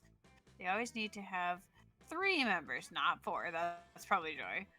After much analysis, I've concluded that the Coven needs to be 80% more anime. I love Dahlia. Okay, I'm going for nice Joy. touch. Yes! That's exactly the point, edamame. And it's something I've been saying for a very long time. Ugh. Like, such a long fucking time, honestly. Hey, yeah, I totally understand. Rules are rules. Ah, So, who's gonna break the news to Hope? enough of this. To Hope? We're not kicking Hope out. The Coven... May, the world cannot lose Hope. Such a climax. Danganronpa everywhere.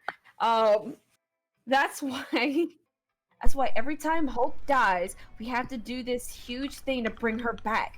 Because Hope is the last thing you lose for ultimate destruction, or despair, if you will.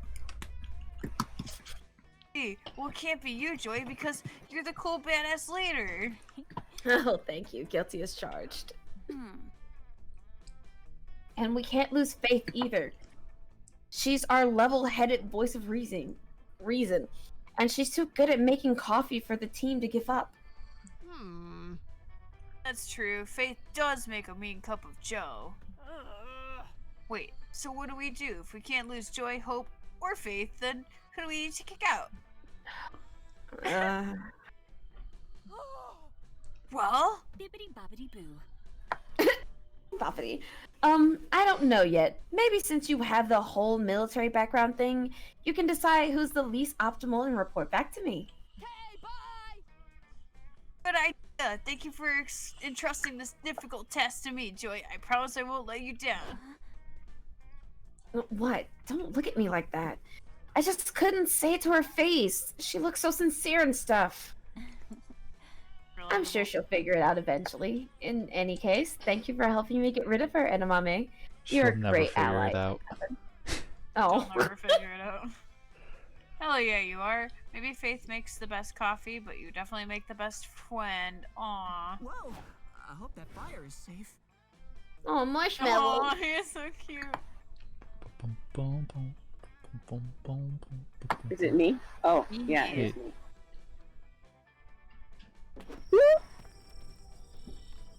You come upon a Robbie scribbling furiously and glaring at anyone who dares. Which is mostly Damien. Keeps trying to sneak a peek. Hey, could you maybe fuck off, LeVay? I'm trying to journal and let off steam, and you're really making me feel the opposite of calm and introspective. Come on! Just let me see what you're writing. I won't tell anyone. The curiosity's killing me. Killing you, huh? Interesting. Let me make a note of... stop talking to me. Loser. It's no fair. Didn't your therapist forever tell you that you need to share your burdens with others? Share your fucking burdens with me! Come on, Robbie. Oof. Using your own words against you, Rob. I'm gonna use Coach's words. The ball's in your court now. I don't want the ball! Can't you go bother while she's screaming and playing? She accidentally drops the notebook. It flips open to a page filled with doodles of Damien being stabbed, beheaded, eaten by a lawnmower, etc. Oh. Mm. Are these plans to murder me? Shut up. It's No! What on earth would give you that stupid idea? Because the header says Damien murder plans. Nope. 5 of 17. Obsessed much. No! You can't prove that's mine! I'm being framed! Framed, I say! But you were literally just holding it! If there's one thing these two excel at, it's pointless arguing and yelling. Before your eardrums rupture. Oh. Okay. The fact that he's dumb enough to actually believe option 2.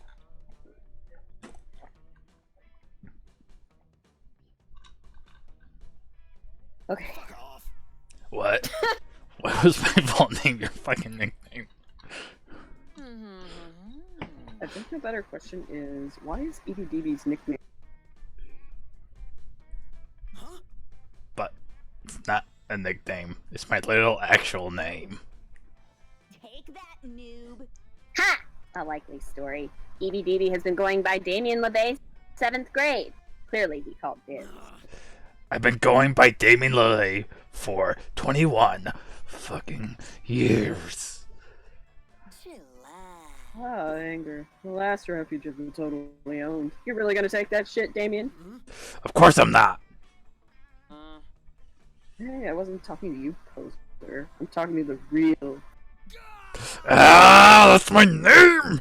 I'll fucking kill you for it if I have to, and not Damien, not they.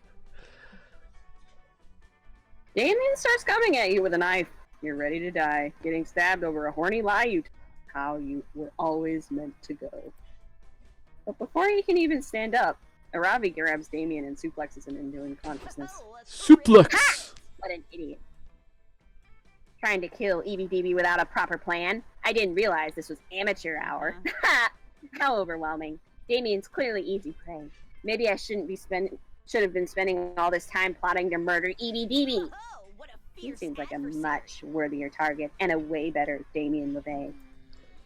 You know that whole Damien LeVay nickname thing was a lie, don't you? I can't talk now. I've got a murder to plot. Watch your back, EBDB, you sexy loser. The Slayer is back, baby! She runs off, cackling maniacally. What an adorable little murderess! You can't wait to see how she decides to assassinate me. Get ready for some spooky story. Ghost story. Do I try and salvage my very 2 fails, or do I enjoy campfire alone? It's up to you, boo. Alone. You sit on a log by yourself. Look at you, avoiding romance in a dating sim. Now, the suspense. Will you remain forever alone, or will someone else take pity on you? Nobody. The mystery. Because I'm the last one. Oh no! Oh, somebody has to sit with you. I didn't know that. No one sits with you. Fuck you. I can be by myself. You spent the night alone on your sad little forever alone log. I mean, it's really such a big deal after all. Apparently it was. From that day on, everyone treated you differently, as if your loneliness from that night was a contagious disease. Sheesh, young people can really be mean and stupid, huh? What? Oh no! Garbage! Oh. What is this? I'll take a gamble. When playing online. Fuck. I'll make my choice. Ugh. Ooh. Should Oh, I'm make not a the one choice. seeing it. Okay. Great. Sure. Oh, welcome, welcome. You new here? Don't fret, let me explain how this works. All of these drinks are free. Just grab whichever one you want. It's that easy. If you want to unlock more free drinks, talk to that guy who runs the meta shop. Oh, I just visited that. How does the metal shop work, you ask? Well, that's above my pay grade. I'm just a cat in the wizard hat. I love him. Enjoy the drinks. Oh, hey. Oh, okay. Oh. So I just get to pick any of these drinks. Oh, if you had hit gamble, it would have just been like, Hey, you want this or the fucking bees or the box? Yeah. Frick. I forgot what some of these do. It's been a while. Oh no. Well, See, I the one that says know that. WC wine is water closet, so I wouldn't drink that. That must be Bone hurt juice. That's an old meme. I wouldn't drink the thing with my parts in it either. oh, your little BBs, the little things that are like, You can do it, Oz. Let's see. Love potion We number already 9. know. We already know that the brain thing gives you smarts, Yeah. and then the blood sangria. I kind of remember want what it the does. rainbow unicorn thing because it speaks to me. Yes, but yes, okay. Do what you must. Oh, I picked for everyone. Oh. Yeah, you Oh, okay. I can do this. I thought because I picked make your choice, we all have to make our own choices. Oh boy. I don't know what I want. 6 on the beach. Is that what this is? I believe so. That's why it's censored.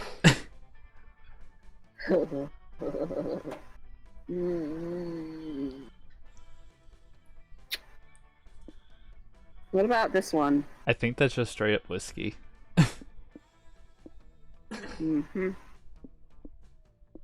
What's the 9? Love potion number 9.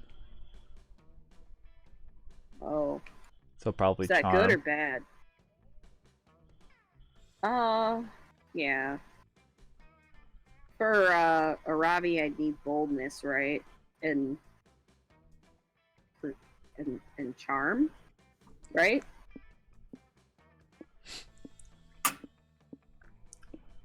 Oh, Ah. watch love potion number 9 just makes your charm 9. I'm having sex on the beach. Do do do do. That was so fast. what could go wrong? Ah, the love potion number 9. The right way to get someone to like you more is by yourself and finding someone with whom you can match. But the fast way is by drinking this drink. Am I What did it negative do? charm? Holy shit!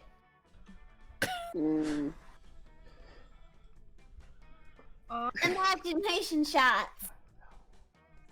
Drinking this will expand your mind. It's pure creativity. The small unicorn is just decorative, but you can eat it if you feel like it. No, leave him alone. Okay. Oh. So you want to drink the margarita, huh? To think that by drinking a brain, you'd absorb its smarts by simplistic. But hey, it's what actually happens. Here comes Razor at its finest. That's right, suppose that's the pun. Oh god. Yeah. Sex on the beach. I brought this drink to the next level, as you can see. I'm so creative. Give it a try. I assure you it'll be a fun ride. Whoops. Let's do this. That's not so bad. 14 fun. Holy shit. Hope you can stomach that. Happy trails. Hell yeah. Can't blame me this time. Nope. Choose an object. Oh, great. Oh my god, an object. Earrings. Magic 8 ball. A PlayStation controller. A latte.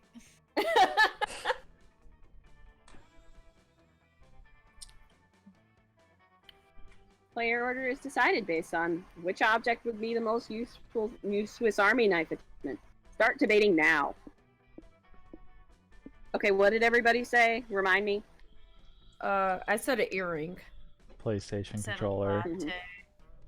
Laurel, what did you say? I said a magic 8-ball. I'm gonna go with latte. I don't think that's useful. Like, what do you do once it's gone? It's just a paper cup, Yeah. which you'll You get can store soggy. other liquids in. Refill it. Yeah. But then it'll get soggy and eventually it'll melt in paper pulp. I mean, it's just a latte. It doesn't I'd have say to the be a paper PlayStation cup. controller is the most useful. What? Useful as a knife, though, right? No, it's the new attachment for a Switch Army knife. Oh. So you're already out in the wilderness with your Swiss Army knife, and I don't think you need a PlayStation controller. Nobody said you had to be in the wilderness. What else would you be carrying a Swiss Army knife for? Girl Scout camp. But I don't think there's a game system at the Girl Scout camp. How do you know? I don't think they have that. Whatever. I guess we'll go with cup. What was Sharon's again? Earring. Or you could use the Earring. magic 8-ball to tell I you mean, what to do. Yeah. That's pretty fair. Laurel, And you if got you my need a vote for number suicide 2. attempt, you can smash it open and drink the fluid. What? Laurel, you got my vote for number 2. Gabe votes for Magic 8 Ball. Okay. Let's do Laurel first. Sure. I can be second. And Sharon could be third. What was 'Cause Sharon's? An earring. I think you could use the Yeah, just like, having a loop. It'd just be basically the Swiss Army knife hanging from your ear. I actually had. I had dagger earrings. Ooh, that's hot. Well, I guess boldness would probably be okay. I think the music got better. Is it boldness or charm? Which one's which? Which Boldness one is the for- manor. Charm is the Thunderdome.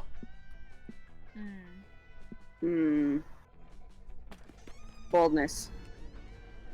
You decide to get your tarot cards read while you're in the Haunted Manor by Kay. The wicked old lady who offers the service said it'd be fun. It's okay. The first card she flips over shows a photorealistic drawing of you flying on a hang glider directly into power lines. Like that ghost. Oh. Is that good? You ask the psychic.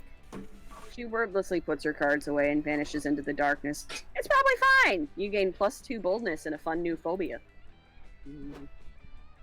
A few hours later, you're out adventuring with Aravi and Hex. Y'all followed the scroll from that messenger and now you're deep in the northern woods. You've already found several environmental puzzles and a few cryptic clues. With each solved puzzle, you draw closer to the secret location of the Ring of Sustenance. Strangely, all of the puzzles and clues so far have been vaguely bagel themed. Oh, once I rearranged these glowing stones to spell locks, a Wait, scroll appeared. Damn, this is some dope-ass gorilla bagel shop marketing. This promo slaps. this For the last time.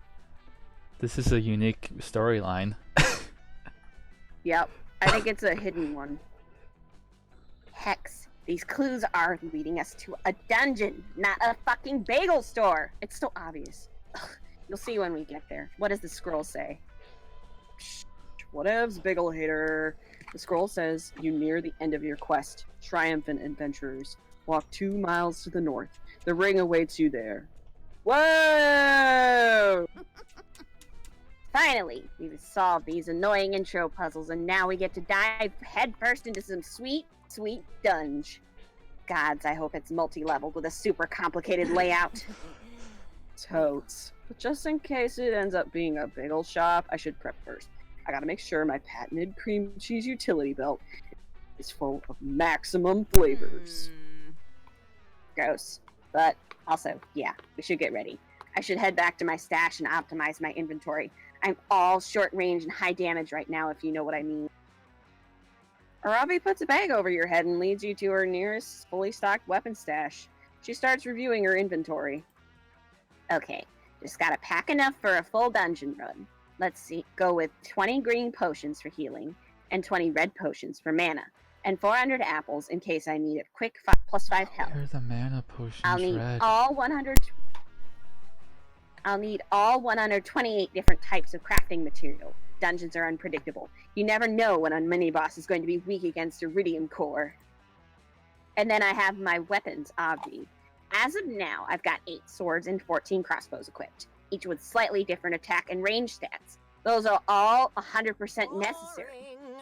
Damn, Arabi. Hoarders, my hoarding addiction called. They want their absurd collection of useless shit back. Okay, I have one last inventory spot open.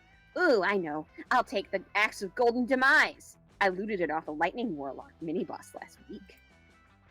Fuck that, Arabi. You know share inventory space, and I need that slot. I'm planning to get covered in schmear, so I've got to take my package of 200 paper napkins. Napkins? They're a complete waste of inventory space. We're going to be fighting to survive in that dungeon, okay? I don't have time for your snack food nonsense. Ugh, dude, you take up 99% of the inventory space. You can't give me one slot. Where did you learn how to share? The toilet school? Arabi and Hex are fighting again, but luckily for them, you're an expert at conflict resolution. What's the best use for Arabi's last precious inventory slot? Oh boy. Well.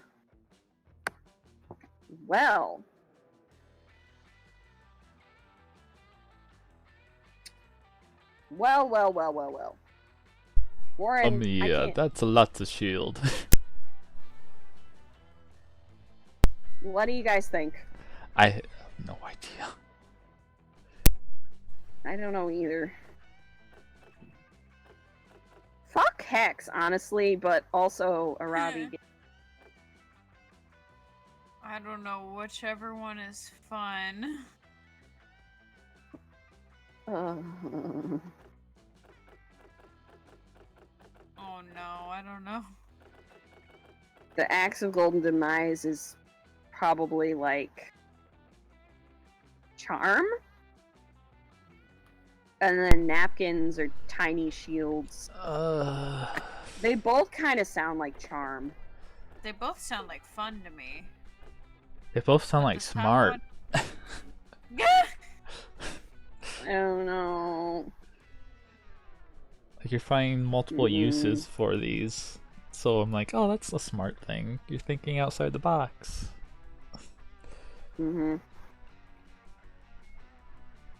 Sharon?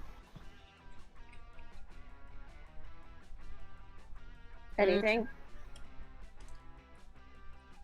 I don't know. I'm just kind of for anything that's against Hex, because it's him and these fucking bagels. Are just kind of driving me up the wall. Gabe says creativity for the napkins. Yeah, I think the top one might be fun. Then I guess I'm going for that. Yes! So fun! Yeah. Shh, bullshit, ABDB. You're making up a dumb lie to trick me and impress Arabi. I'm not gonna fall for it like all the other idiots around here. No, he's right. The Axe of Golden Demise is the pinnacle of bread-slicing weaponry. I'll prove it! Arabi equips the Axe of Golden Demise as her default weapon. She now has immunity against lightning-based attacks. Alright, I'm ready. Now we just need a test bagel. Hex, got one on ya? You know I do, mofo. Hex summons a bagel out of thin air. It's impressive, but also unsettling. Where the fuck did that bagel come from? Was it in their pocket? Or is this one of Hex's supernatural abilities? Can they summon bagels? I'm the narrator, and even I don't know. Throw the bagel at me. As hard as you can.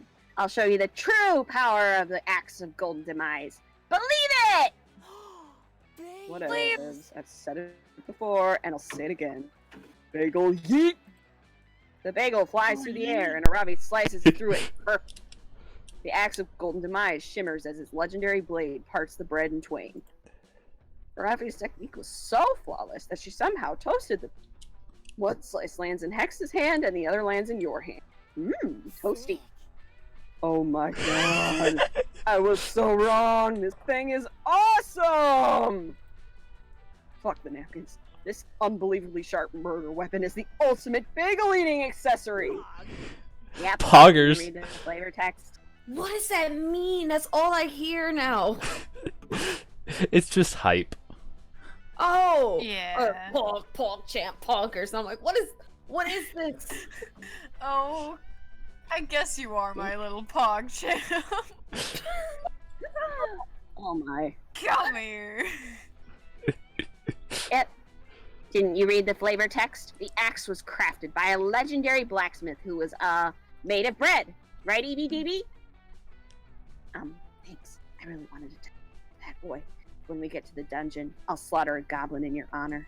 Aww. Once again, your conflict resolution skills have saved the day. Now prepare yourself. The ring of sustenance awaits. What could go wrong? It's totally bagels. Oh, I love bagels, though, so I'm cool with it.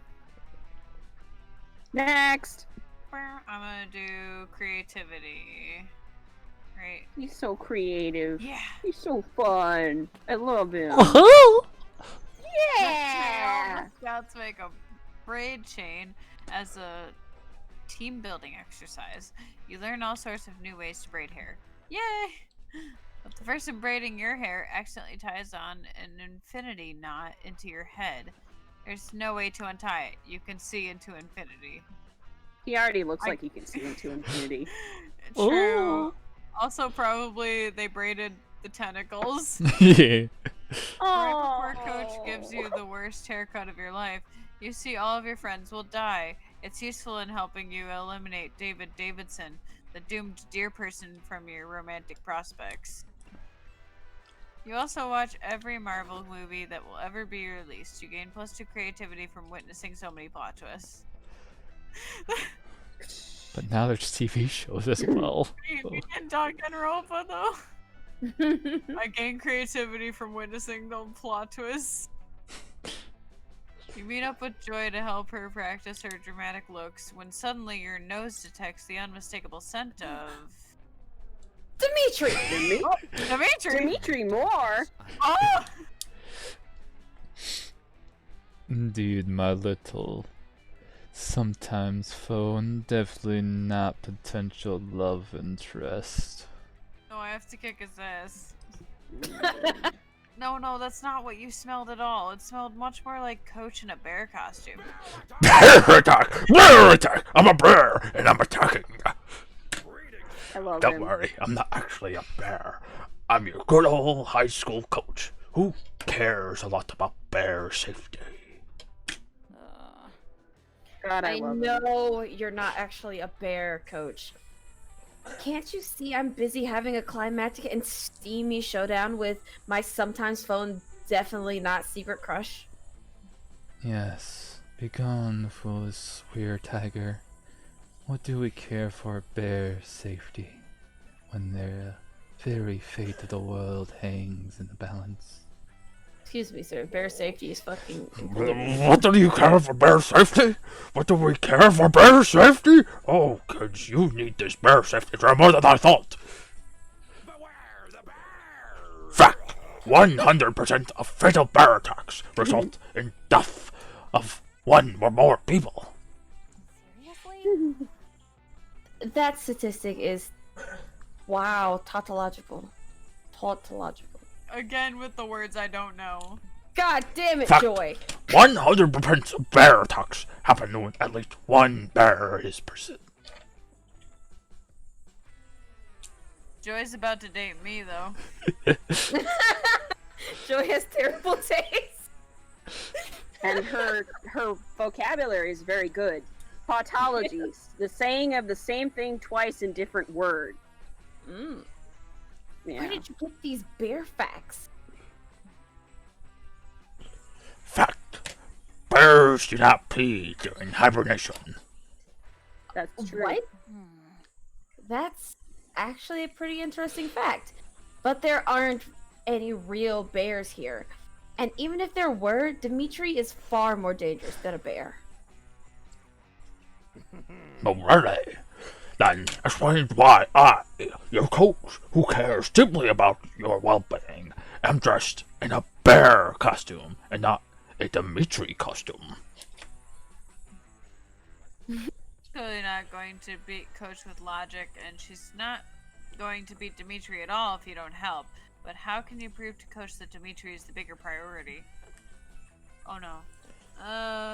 Assist Coach in creating a taxonomy that properly assesses the dangerousness of every single animal so we can truly see that vampire lords are better than bears.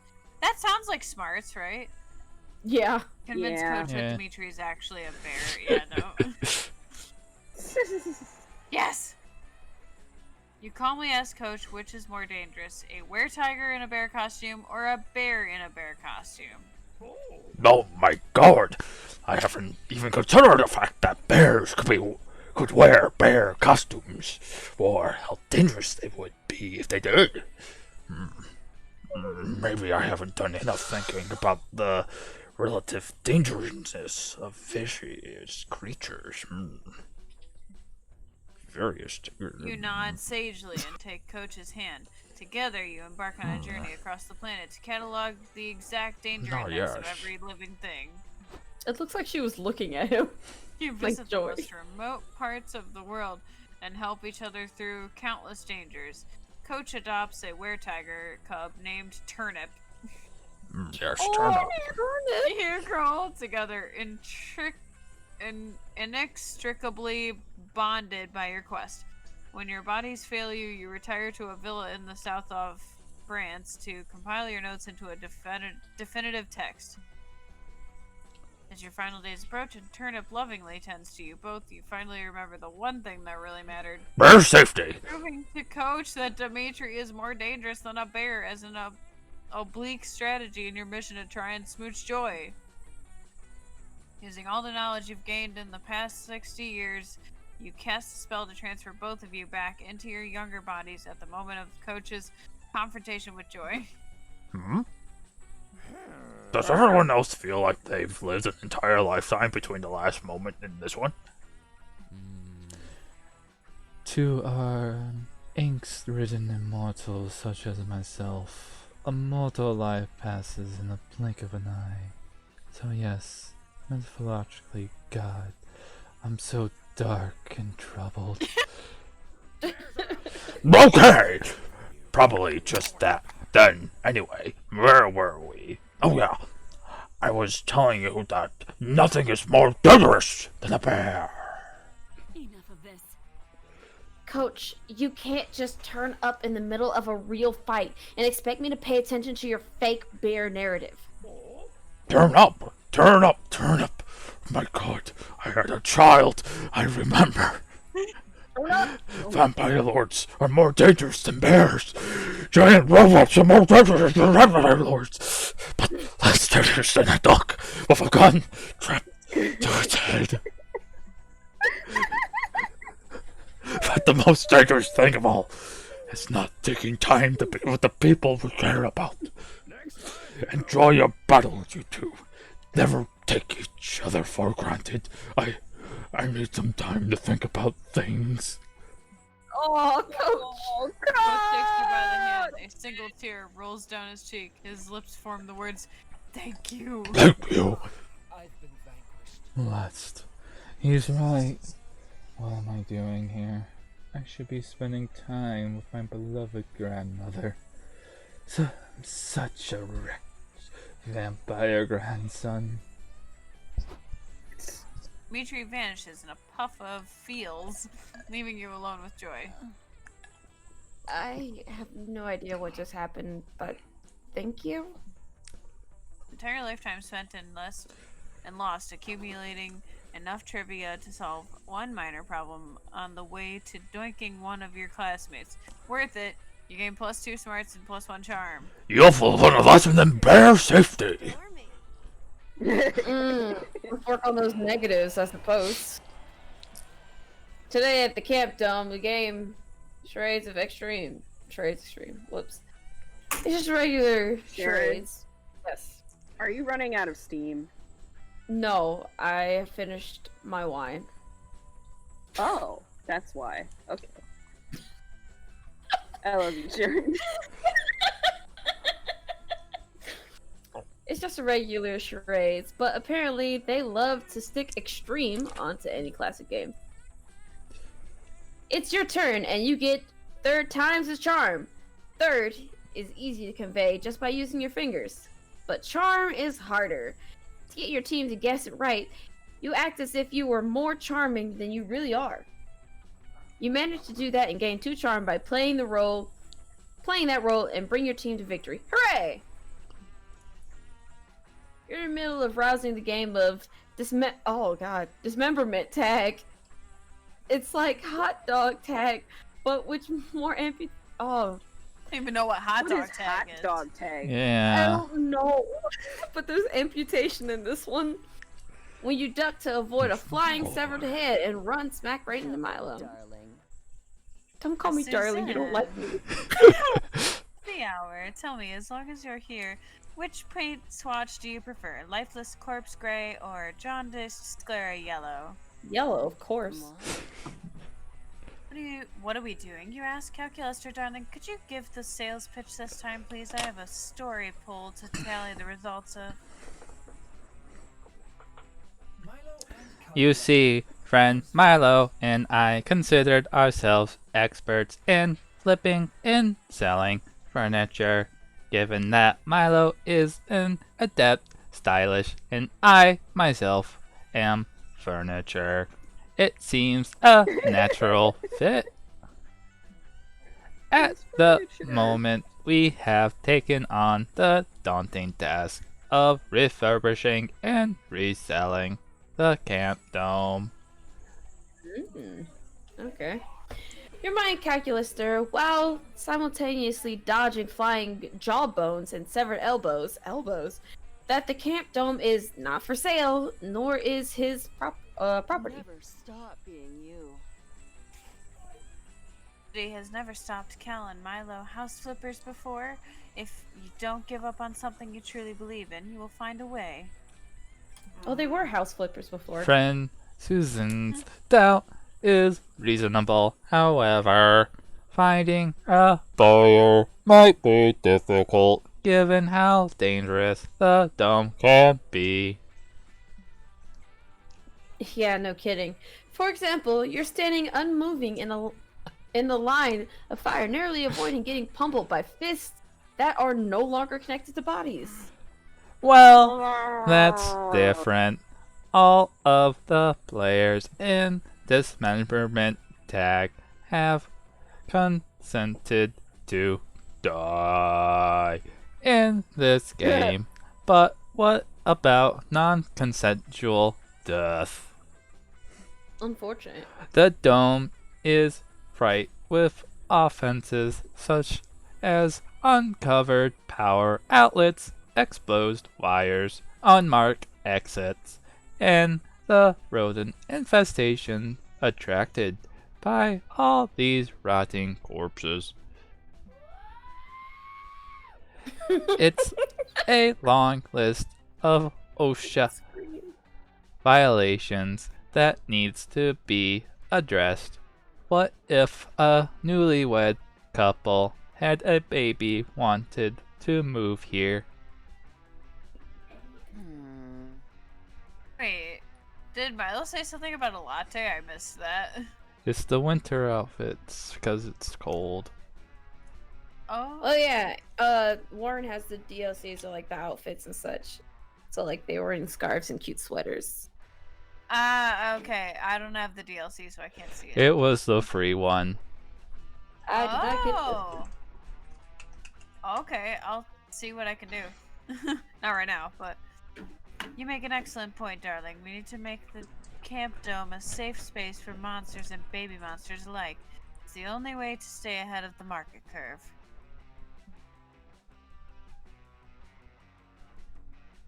Well, baby-proofing the dome sounds like more fun than getting your nipples blown off in the Dismemberment Tag anyway. How can you make this hellhole for babies? I calculus do not have nipples. We can draw you some. Most gracious Perfect. friend, Sharon. He should. They should be those little washers. Oh. Ooh. Or little dials. Oh yeah. So you can Or twist them. propellers. Yeah, and you yeah. just fly. You can adjust them. Yes, twist them harder. Create more Righty, tidy. No. Create more fire exits. That is exit doors that lead directly to a bunch of fires. Since fire is a very useful resource people might need in case of an emergency. Dear God, no. You're going about it all wrong. Baby-proof means the place should be safe from a potential baby attack. Set booby traps for babies. Booby traps, like legit boobies, Like so they can fun. go after the boobies. Anyway. Ooh. This one sounds bold. Because you're sending babies to fire. And this one sounds anything but. That sounds like fun. Is it fun? I only have like one fun. It's not smart? Oh. Alright, fires. God! Ooh. What? I wanna be Oh. What the fuck? Oh, shit! Bottom one, creativity maybe? I have creativity. I can never tell. Oh, I Why? What are you talking about, Suzanne? That's not what a fire exit is. It says you, it could be. Indeed. Everyone knows that fire exits are exits designed specifically to allow a fire to exit a building. Stupid suggestion anyway. Why waste resources accommodating fire? Everyone knows fire makes terrible real estate customers. Wait, fires make terrible real estate customers. It has very specific sustainability requirements. It's extremely unfriendly toward neighbors, and it never pays rent on time. Ooh, This terrible. is an opportunity to grow. Or at all, because fire doesn't have any money. Haven't you ever heard the phrase, if you're good at something, never do it for free? Friend Milo is right. Also, fire is not a sentient being, and therefore it cannot legally sign a mortgage. It also cannot physically sign a mortgage because it is a fire. This is what happens when I choose anybody besides Amira.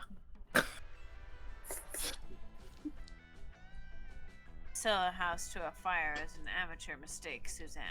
You clearly have no idea what you're talking about. You don't know what you're talking about. Indeed, it pains me to say this. It's a good thing you're not playing as the fire character this time. There's salt! Well, as I'm much as devastated. anything can pain me, given that I have no tactile senses. Also, friend Milo, your fingernail is poking through your sweater. But I do not believe you are house flipper material. Please leave us so that we may do our work in peace. Hey man, y'all Speaking can of peas, I gotta go pee. curses! Oh, bye. It doesn't want you to have charm. I came here to get that one negative back! Go somewhere relaxing. Let's see.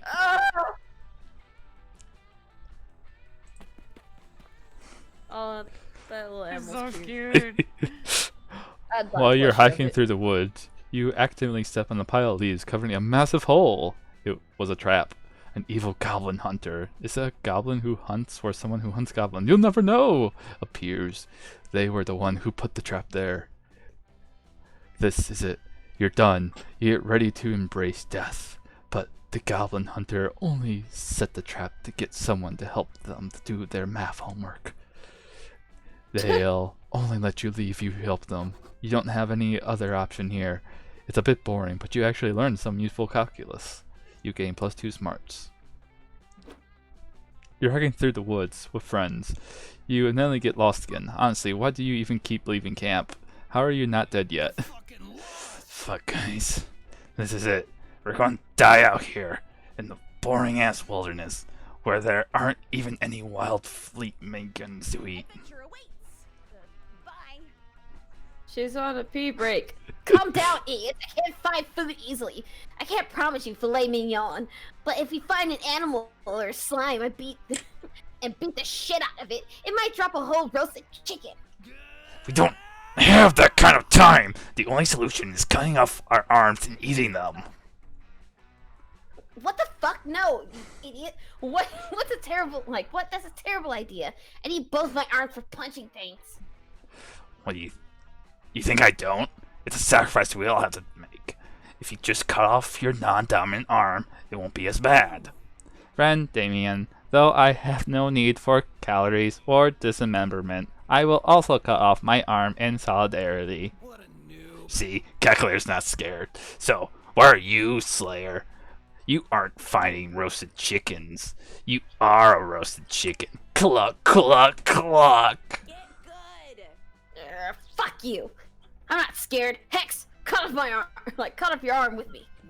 No thanks. I don't have arms, just hands. I don't think I'll just eat this bagel. You do you, though. Ari has pulled out a great axe and a great cutting board and already has her arm on the literal chopping block. You're about to stop her when you hear a doorbell ring. Yes! Oh my god. I've been waiting for her! Who did this? Do you want to be her or do you want me to? I'm already so many characters. Pizza delivery for... Is this a butcher shop or something? Damn it, I'm lost again. Greetings. How? According to the intel, we are also lost. Where are you trying to go, friend stranger? Oh dear. A Wolfram and Hart law firm. Not sure which tree I took a wrong turn at, but I'm definitely not in the right spot. Huh? I think... Cal, Arari, team meeting, now. Let's do this Damien style. Okay, now that we're all discreetly huddled up anyway from the pizza girl, here's the plan. We need to convince her this is Wolf Arm and Heart, so she'll give us the pizza. Here for it. Gold move. Excellent, like you got Moxie. Server arrow arm. We cannot, friend Damien. Lying and stealing are wrong! You are doing both at once. That makes this wrong by factor of 2. Calculator. You don't understand. You made the circle of life chart I drew up for you. Look here. Ickler says Damians are natural predators of pizza. It's a part of nature for Damians to use their cunning and mentalness to prey on any pizza they see. Okay, I understand. Now that the circle of life is above the law, what is your hunting strategy, friend Damien? Okay, easy. We asked Clud what to do. Damians and Cluds have a symbiotic relationship. They hunt and I eat. So, what it's going to be, Clud? Okay. Aww. Find a wolf, a ram, and a hart in the woods. Glue the wolf and the ram together. Put the wolf and hart law firm. That sounds creative. That seems a bit unnecessarily violent, friend Clud. Why don't we? You got hexed. Hey, that works out. I just cursed Rob Shorts. Unnecessarily violent. I don't understand. How do you make a sword even more unnecessarily violent? That's a trade secret, friendo. The adventure Fuck yeah! I crave bloodshed. Let's go! You all go off to track down a wolf, a ram, and a dismembered heart.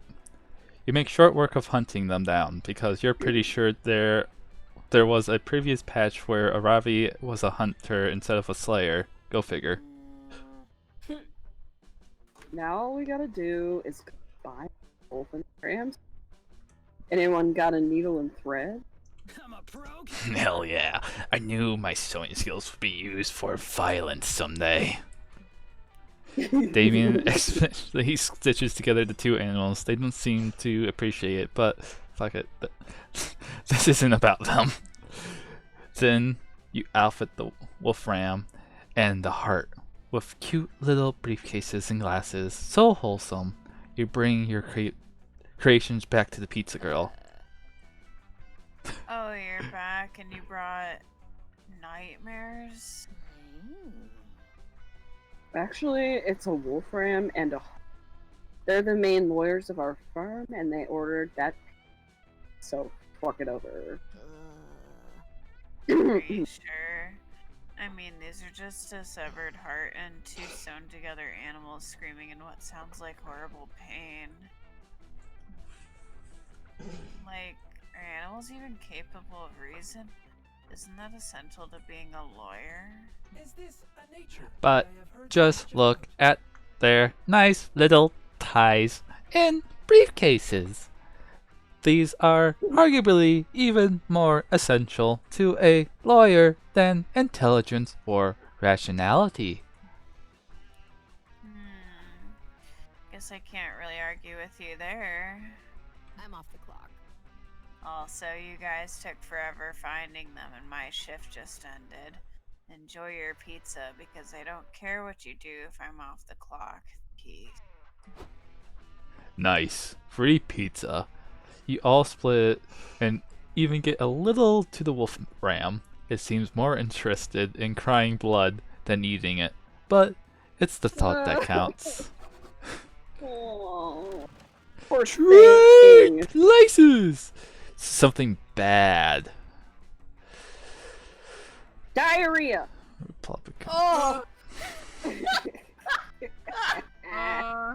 Oh! Sharon. It was so quick. That's what made me. I love you, Sharon. I love you too. Black ice. True.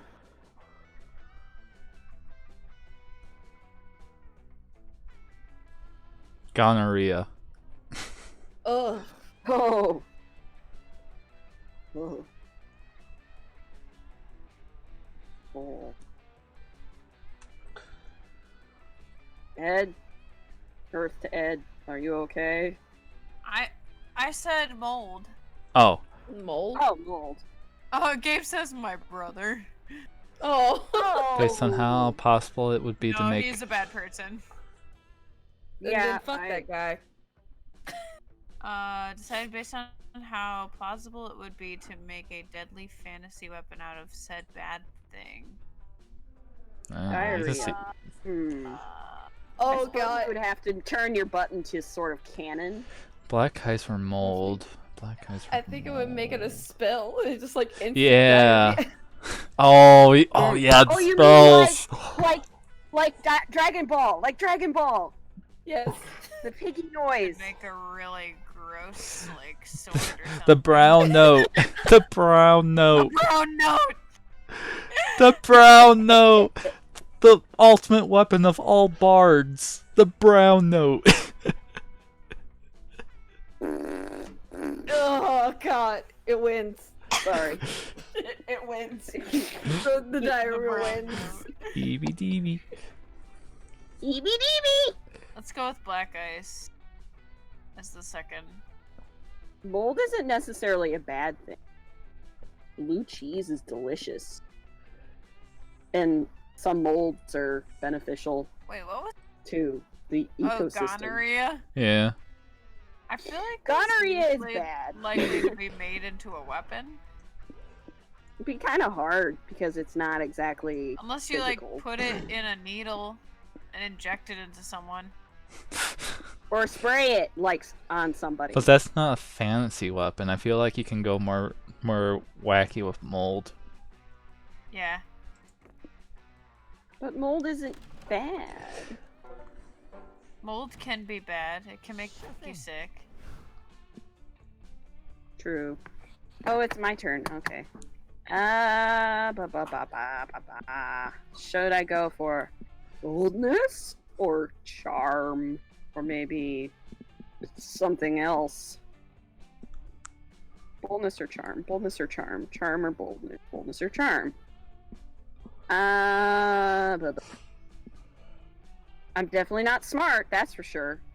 I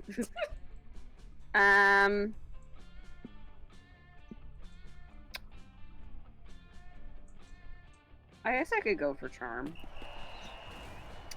That day, you play competitive spin the bottle. You must kiss a camper from Camp Rival Camp. It's a long, intense kiss in which your tongues wrestle mercilessly. You apply some unexpected biting, since that's currently very high on the meta, while holding the back of their head to prevent an untimely... You win at kissing. It goes without saying you've earned +2 charm. Afterwards, you meet up with Aravi and Hex. Ever since you received that mysterious scroll, you three have been on a long, arduous quest. You've solved countless puzzles, followed clue after clue, prepped your inventory, and now you're finally here. Secret location of the Ring of Sustenance. Boring. What the fuck? It's just a big, dumb wall. At Donald Trump. This isn't a bagel shop or a dungeon. I want a refund. Oh, that's not just a wall. Check out the weird markings. You gotta insert this scepter from the second puzzle, and there, that should do it. Suddenly, the ground below you starts shaking. The wall crumbles away and opens up a huge, dark cavern. You hear that telltale door-opening music cue. You also hear a deep, mysterious voice emanating from the cavern. War, if you would. Adventurers, if you seek the Ring of Substance, triumph over evil in this dungeon of bread. Yes! Yes! That's a motherfucking dungeon! I told you so. Ha! Ugh. Right, there's no arguing with that music cue. Let's get this over with, Aravi. At least let me eat some bread demon flesh while we're in there.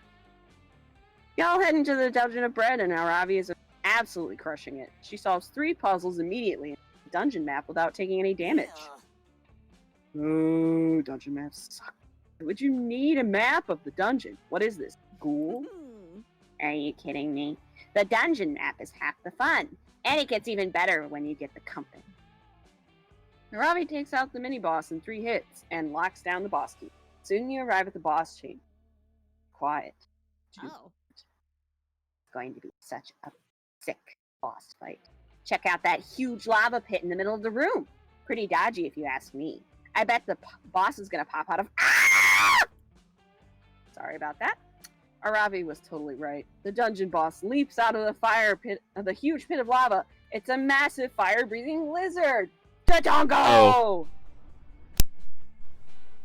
You pieces of shit coming to my house! The dungeon boss roars. Fucking fight me to the death!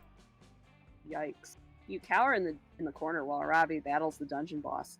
She dodges attack sequences and gets in a few parries, but her attacks don't seem to be working. Unbelievable! Shit! Why isn't it taking any damage? This was a bread-based dungeon. I didn't expect a fire-type boss. My weapons aren't even optimized for this.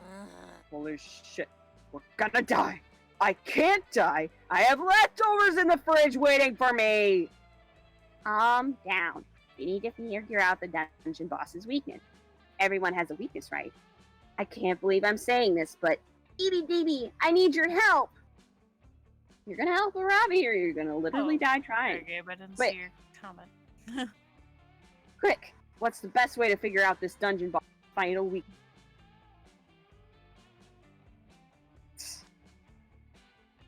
Okay. Attack the dungeon boss in its heart. Text its ex-lovers and ask if they'd be willing to spitefully share its weakness. Or attack the dungeon boss in its privacy. Hack into his laptop and search history until you... Hacking sounds like smart. Yes, it does. That is your Art lowest. sounds like charm? Possibly? Yeah. I think I'm gonna go with this, with the charm then. Woo! Huzzah! Psychological warfare? Getting into the dungeon, boss? Messy past relationships? Damn, EBDB, you're kind of ruthless, huh? That's hot. You whip out your phone. After a few minutes of internet stalking, you find the dungeon boss's Facebook profile. You check out its profile pictures. Looks like the boss used to date a warlock named Gerard. Wait. You send Gerard a friend request and DM him, asking if he'll tell you the dungeon bosses. Gerard texts you back right away. He says, "I'll tell you everything. Dungeon boss, the worst boy of all time. Anything I can do to hurt that fire lizard, hurt me." His biggest weakness, insecurity. He would get super defensive if you mentioned his parents at all, because he was so scared of being a disappointment to them. Huh. Not what I expected, but I'm glad I equipped this bracelet of cruel words just in case. Hey! Lizard face! You're a total disappointment to your parents!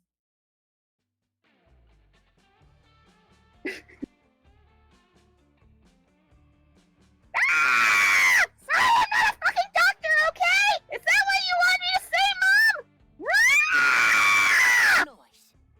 What? He's getting super distracted by his own baggage. Gerard texts you again. He's probably breathing fire and shaking the ground with rage by now, which means he's super vulnerable. Throw a bomb in his mouth. Oh, a critical. Holy shit, of course. The classic bomb and open mouth strategy. Why didn't I think of that? EBDB, you're a genius. Aravi throws a bomb into the dungeon boss's mouth. He explodes into a cloud of black dust, and the ring of sustenance is in the middle of the chamber. You did it! Damn, this ring of sustenance is awesome. When it's equipped, I get a plus 14 boost to my reactions, and any damage I take is reduced by half. Plus, I can produce an infinite supply of freshly baked mega bread. This success Best tastes like dungeon a good burrito. ever. I mean, I guess Woo! Victory is ours! And thanks for saving my ass back there, E. I knew I could count on you. Your adventuring skills have earned Aravi's respect, and a fresh serving of mega bread. The bread gives you a new heart along with plus 3 smarts. Today's forecast. Thanks! Storms and romance. Oh, look. Thanks! Okay. I like bread! Bread. Anybody want any fish? You're in a lake, sunbathing. It's kind of relaxing, but hella boring. What's the issue? Have you lost your ability to have some fun unless you're playing video games or partying in the wild raves? I hate raves. No. You see the problem now? You didn't put on sunscreen, but fun screen, which has a fun protection factor of 50. You wash the fun screen away with some water and put on some sunscreen. There you go. You prevent some sunburn and gain 2 fun. You're chilling at the lake, literally, because lake water is cold. Luckily, it's still hot because the sun is shining, and hot because Damien and Milo are there. My peeps. Did you like those temperature-based puns? Probably not, but that's what you get for playing a comedy dating game. #fail. Ugh, there's Look flare at the in all tiny my shorts. I was gonna selfies. say that your shorts are so small. And not the cool on purpose filter kind, the actual coincidental sun kind. It's like the sun doesn't even care about the gram. Ah, the sun! I fucking hate the sun. I know you do. Good boy. Oh well, Good it wasn't a boy. huge deal to me. Lame. No. It's a huge deal. The sun is huge, and it sucks, and I want to punch the sun in the face! But you already did, sir. The sun is a diabolical monstrosity intent on ruining our fun.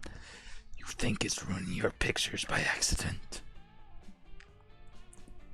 Yes, I do think that. Follow my lead. Well, you are wrong, buddy.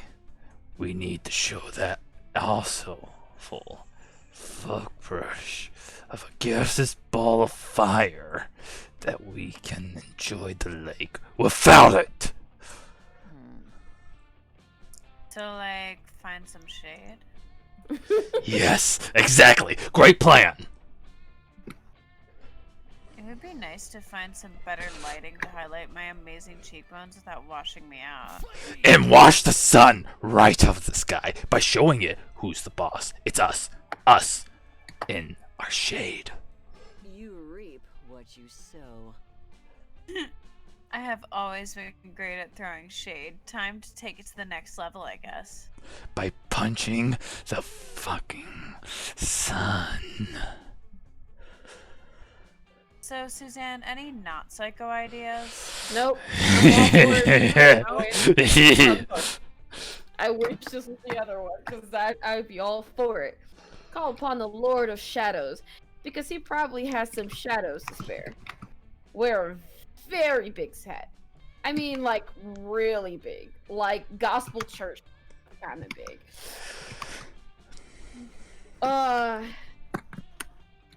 That sounds fun. I'm not fun.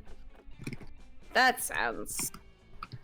I don't know what this sounds like. Not charm. Could be creative. God! Oh, Great. no! There's one thing I know outside branding, social media, and influencing. It's summoning powerful dark entities. Oh,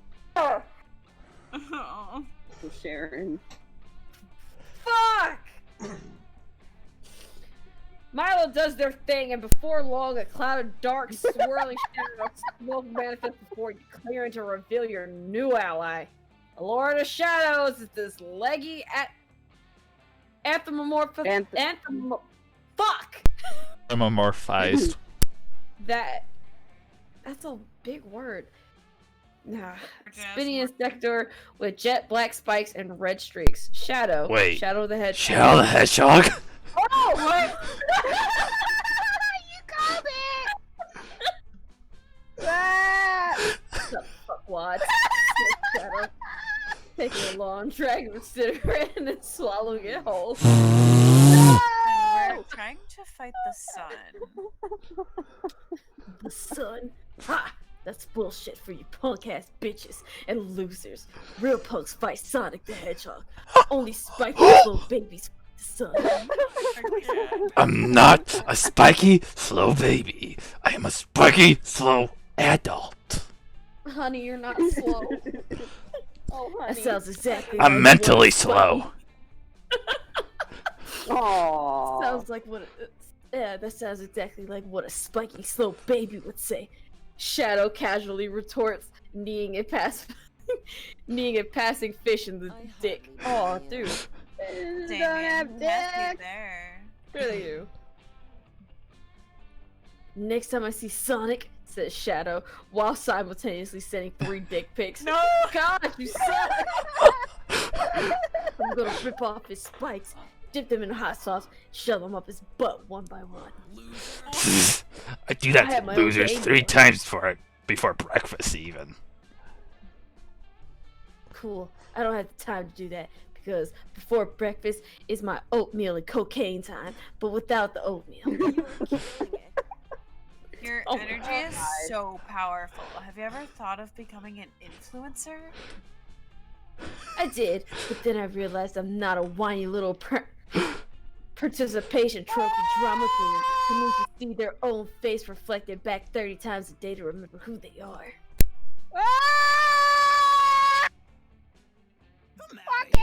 Can't believe I'm being out badassed by an edgelord in hover skates. Thanks a lot for telling us to bring him here, Suzanne. Hey now.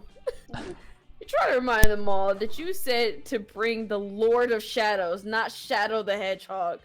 But it doesn't stop you from losing 2 fun and 1 charm. -2, baby! Also, Shadow the Hedgehog stole your swimsuit. I'm naked. The best dialogue. I didn't know Shadow the Hedgehog was in this game. I just love how he was like, "Sup, the quads." Like, all right. I love how he was a complete meme. Like, yes. All right. My I'm gonna have creativity good old and time. smarts are both good. I guess I'll do creativity. I'm gonna have fun. Fun. Saying monsters has well learned to identify different animal tracks.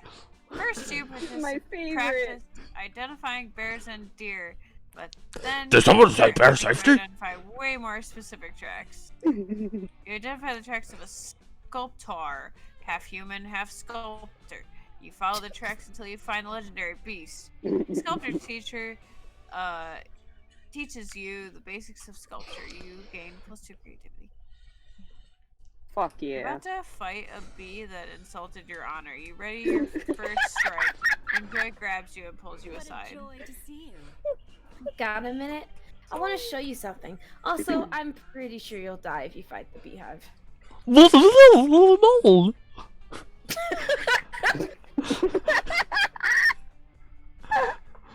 Yes. You hesitate for a moment, but your feelings for Joy overtake your hatred for the bee that implied you were too dumb to even sting. Oh, harsh.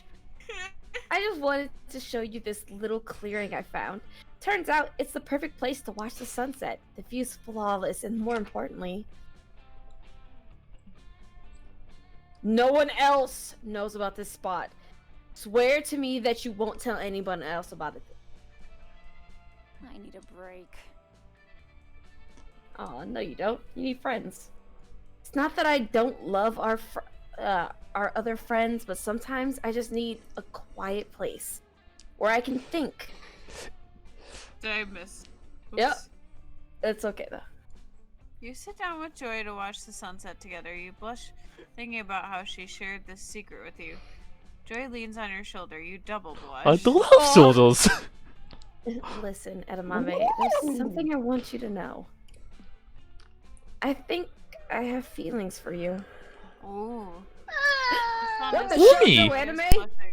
You ate enough fiber for breakfast. The mood is right. You lean in for a kiss when Joy stops you. Whoa there, Stallion. I'm tempted, but just because we like each other doesn't mean we should be a thing. There are more important things than our feelings.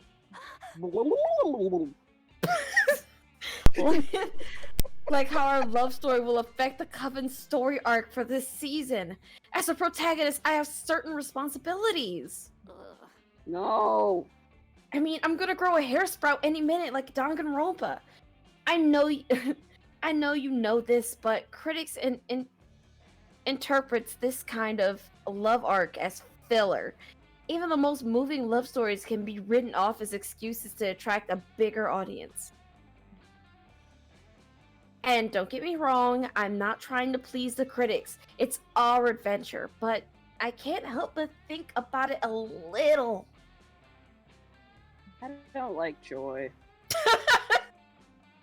I really don't.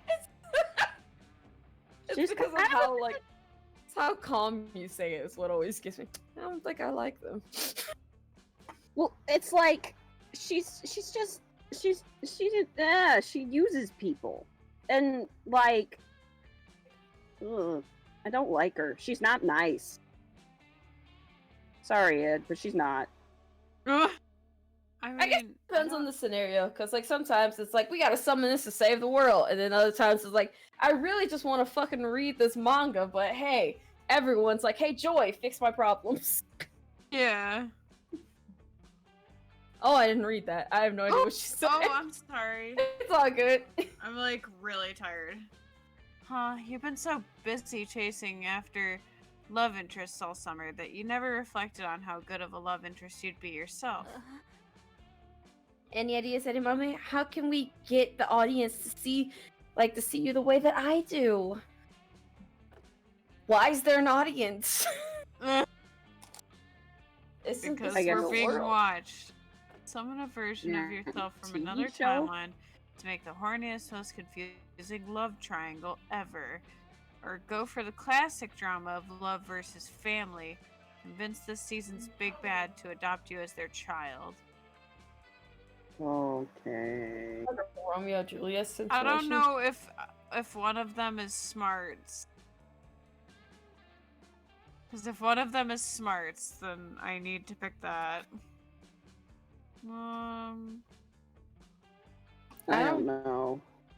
The first one is definitely not smart. Okay. No. It does sound like something fucking weird. Love versus family. Convince the season's big bad to adopt you as their child. You know, let's go with this one. Oh! Damn it! The fuck? I guess they the other one was picked Jeremy! creative. Oh no. Bullshit. You're hit with a stroke of genius. If you're the adopted child of this season's main villain, you'd be an obvious choice for Joy's love interest. You're so confident in your plan that you don't tell Joy. You want to surprise her with your secret identity. Nothing could possibly go wrong with this plan. A lot can go wrong. After a little research, you find out that the big bad this season is known only as the Duke of Pestilence, and apparently he's planning his ascendance into evil godhood. There's no time to lose. You race off to the Dark Castle where the Duke of Pestilence buds his time. Waiting to begin his evil plan, you burst into the Duke's inner chamber. Hey, what the hell? Ever heard of knocking? God damn it. I was just about to start masturbating. I have my lotion set out and everything. Oh! Anyway, guess I should ask who you are and what you want and whatever. Ugh, now I'm all thrown off. Tell the Duke that you want him to adopt you. Shockingly, he seems interested. He also seems old and gross and cartoonishly evil, but hey, no father is perfect. So you want me to be your father, huh? I've always wanted an heir. Just imagine. You'd be kidnapped as leverage, and I could coldly refuse to pay your ransom. Wahaha. Maybe we could play that ancient folk game, Catch. I heard that it's good fun. I murdered my own father before we ever got a chance to play it together. Duke of Famine agrees to adopt you. Wait, I thought that was a different name. Duke of Pestilence! Yeah, it was definitely, that's a mistake.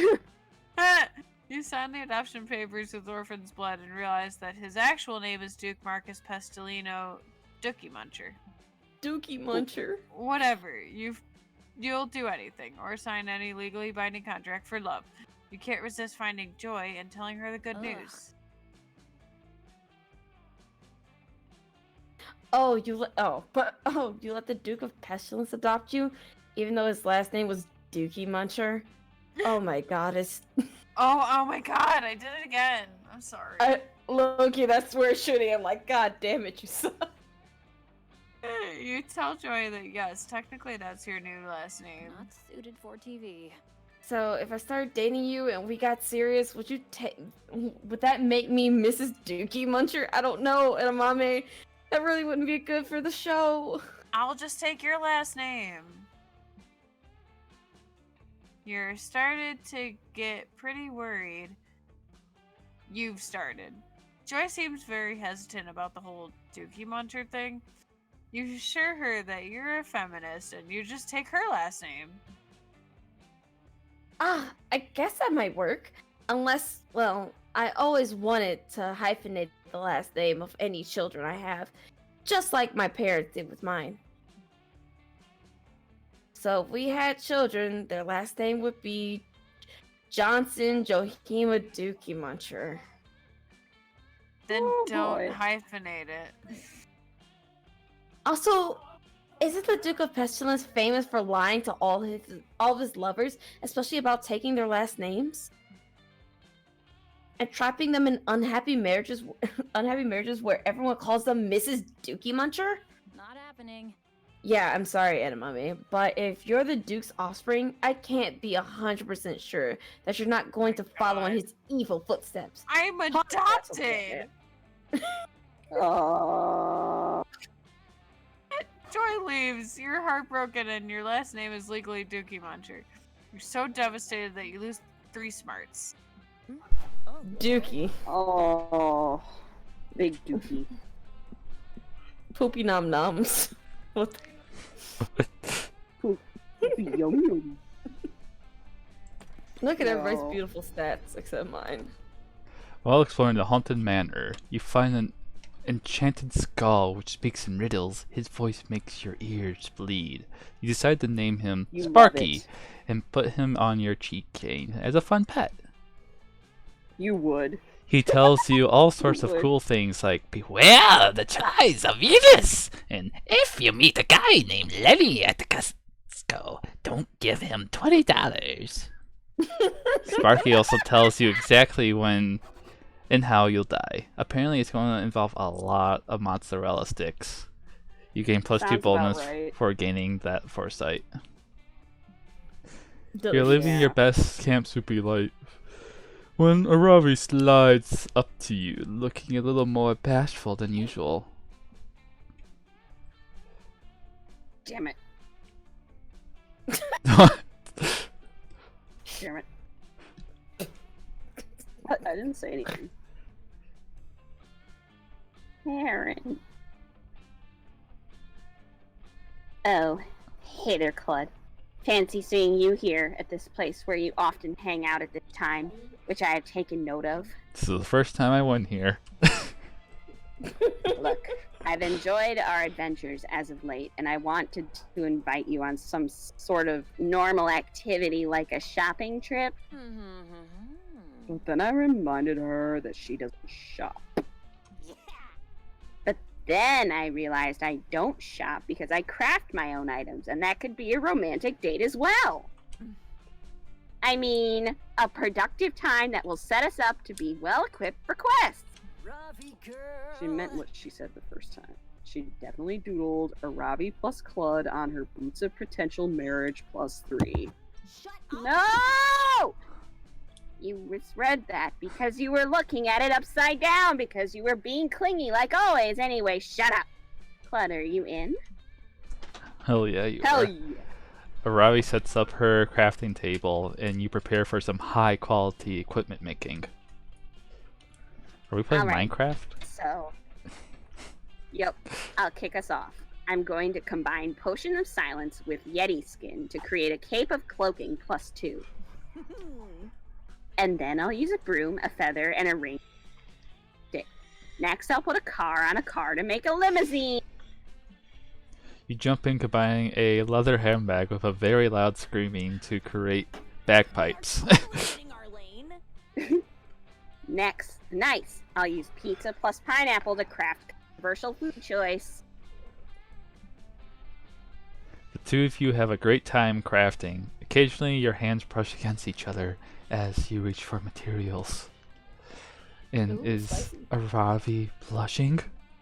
You're getting strong vibes that she might be into you, but she may be too shy to say it outright. You should suggest crafting something sexy together to help get your flirt on.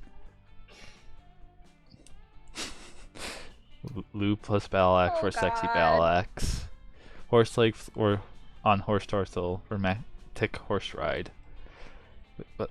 Oh boy. You try to craft a romantic horse ride, but you fail. You keep trying, you keep failing. Wait, hang on. I think you're crafting it wrong. The torso goes on top of the leg. Legs top of torso. You're mortified by your flux. Trusted cheval. Pas de cheval. Pas cheval. And realize you know very little about horse anatomy, but Arai seems charmed. Here, let's learn how to properly craft a horse. Together. Power up. Hex, pass me my sewing kit. The one with the skulls and knives for item crafting, or the one with the hearts and flowers that says the crochet hobby. The first one, Hex. Arai threads the needle and holds your hand, grinding it as you sew the horse parts together. It's intimate, romantic, and full of horse blood and guts. Just how you like it. Wow, great work, Clud. It's beautiful. I feel like we should just keep the party going, right? There are still some orc heads in the crochet bag. Sure why. Fuck yeah. Perfect. You up for another round? Hell yeah, you are. You sew the 2 orc heads onto the horse, then you add a fancy bouquet of orchids, the face of a grumpy cat, a powerful crossbow, and relics of a haunted sunken ship.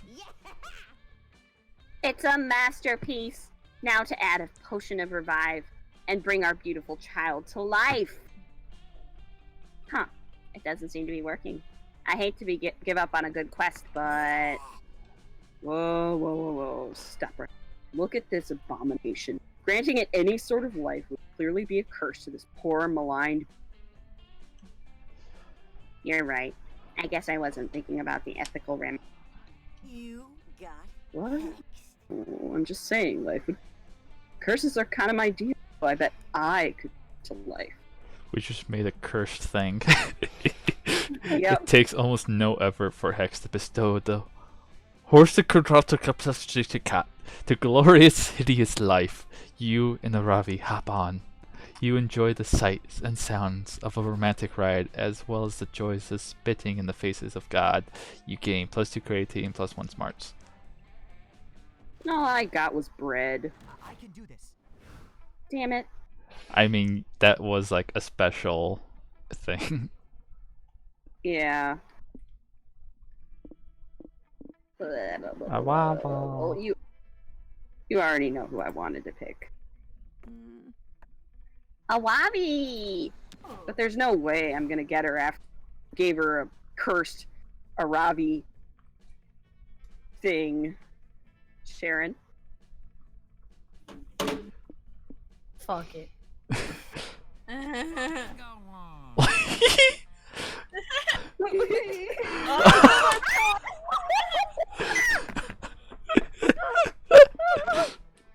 Yeah! Joy. Gosh, she's thick. I love her. Oh, okay. Oh, they're so cute. They are. Big ass coat and the shorts. I love it. Precious. I'm gonna do none of them. Yeah. Wait, weren't you doing well?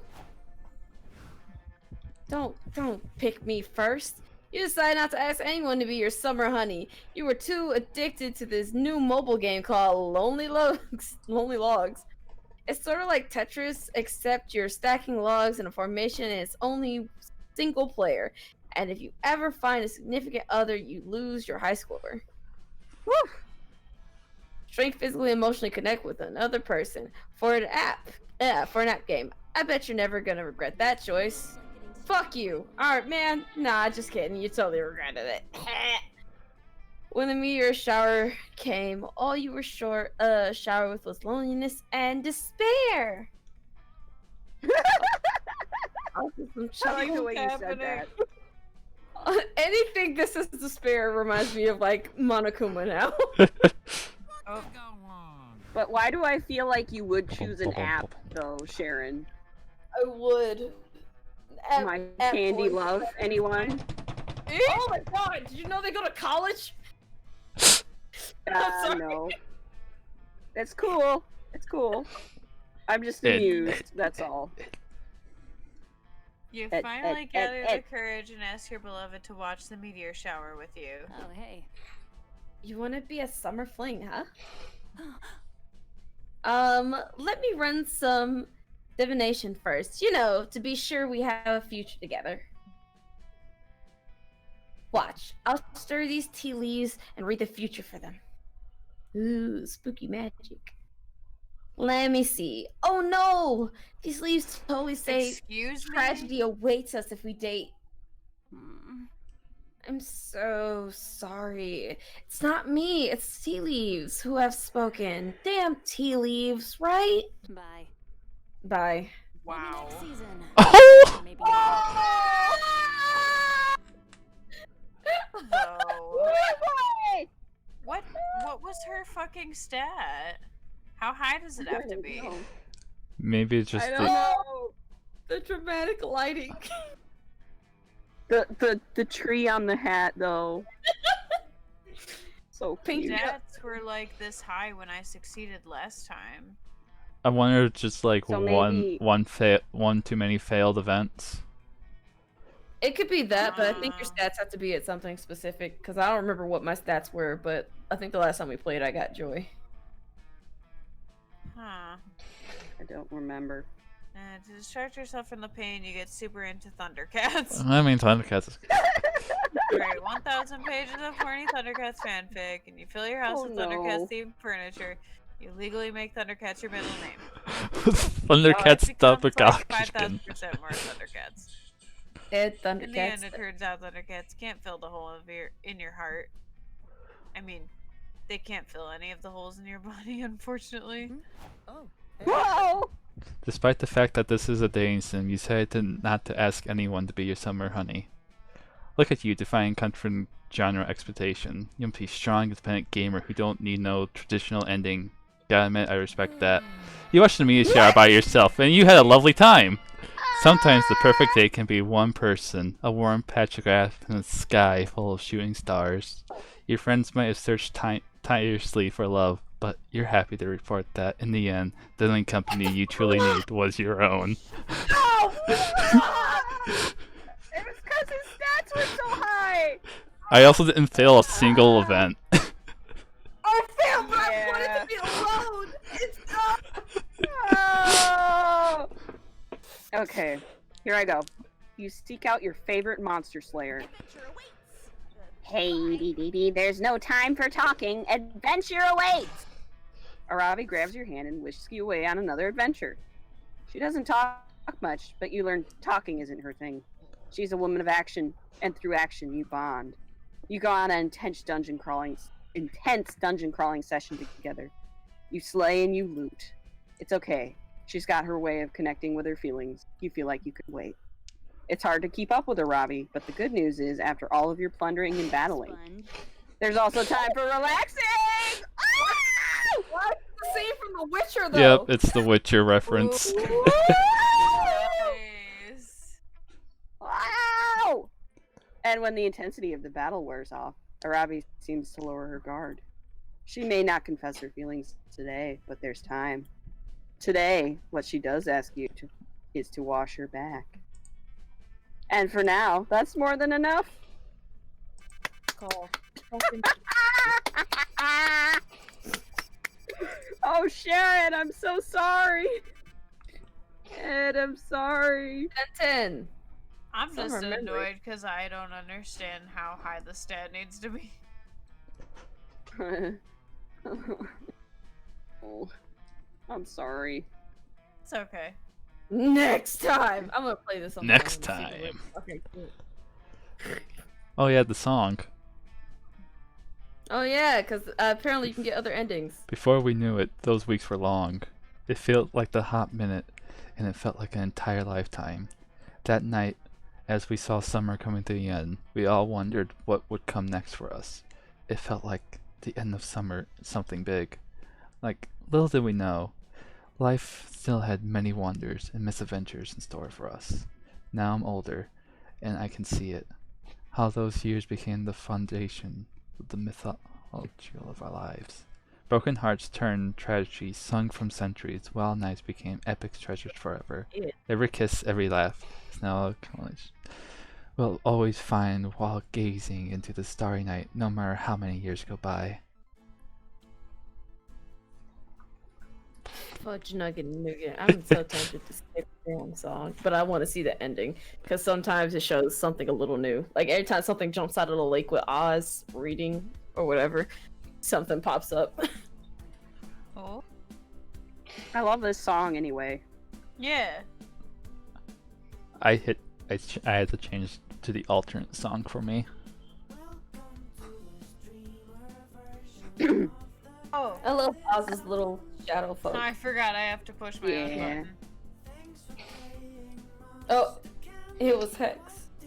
Cool. Oh! I like Scott and Polly. And the fish with teeth. Oh, Dahlia. Aww.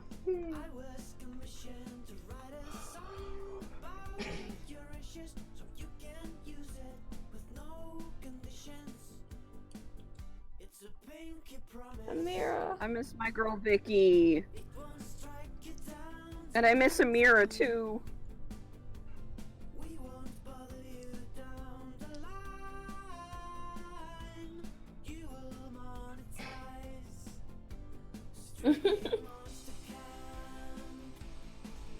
Seen a lot of Dahlia.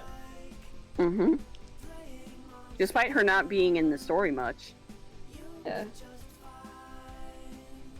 Video games. Mm-hmm.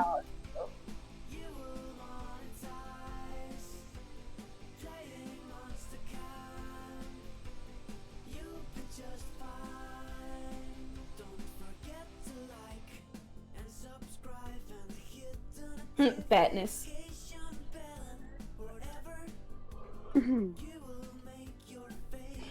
It's my girl. And those are totally Scott snacks. I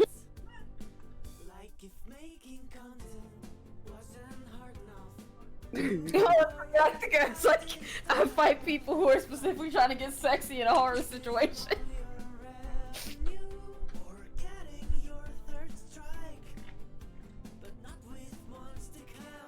Aww.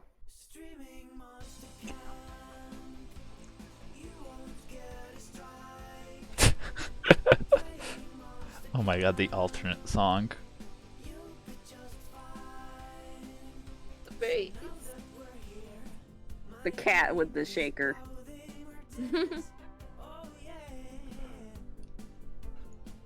Oh.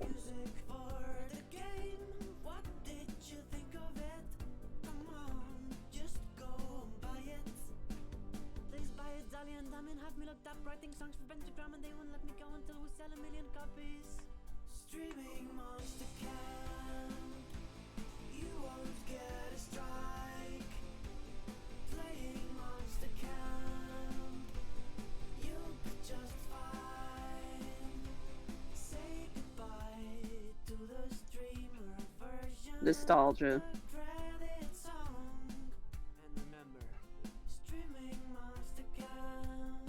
Yeah. Yay! Yay! Thanks for watching, everybody. Unlock community punch. I unlocked the screwdriver. I unlocked Ko-Fi beats to relax and study to. Holy water. Love it. I got a new screenshot of being rejected by Joy. Good night, Gabe. Thank you for Night. coming. Hi, Gabe. Okay, that's all the time I've got. I gotta get back to playing Animal Crossing New Leaf on my Nintendo 3DS.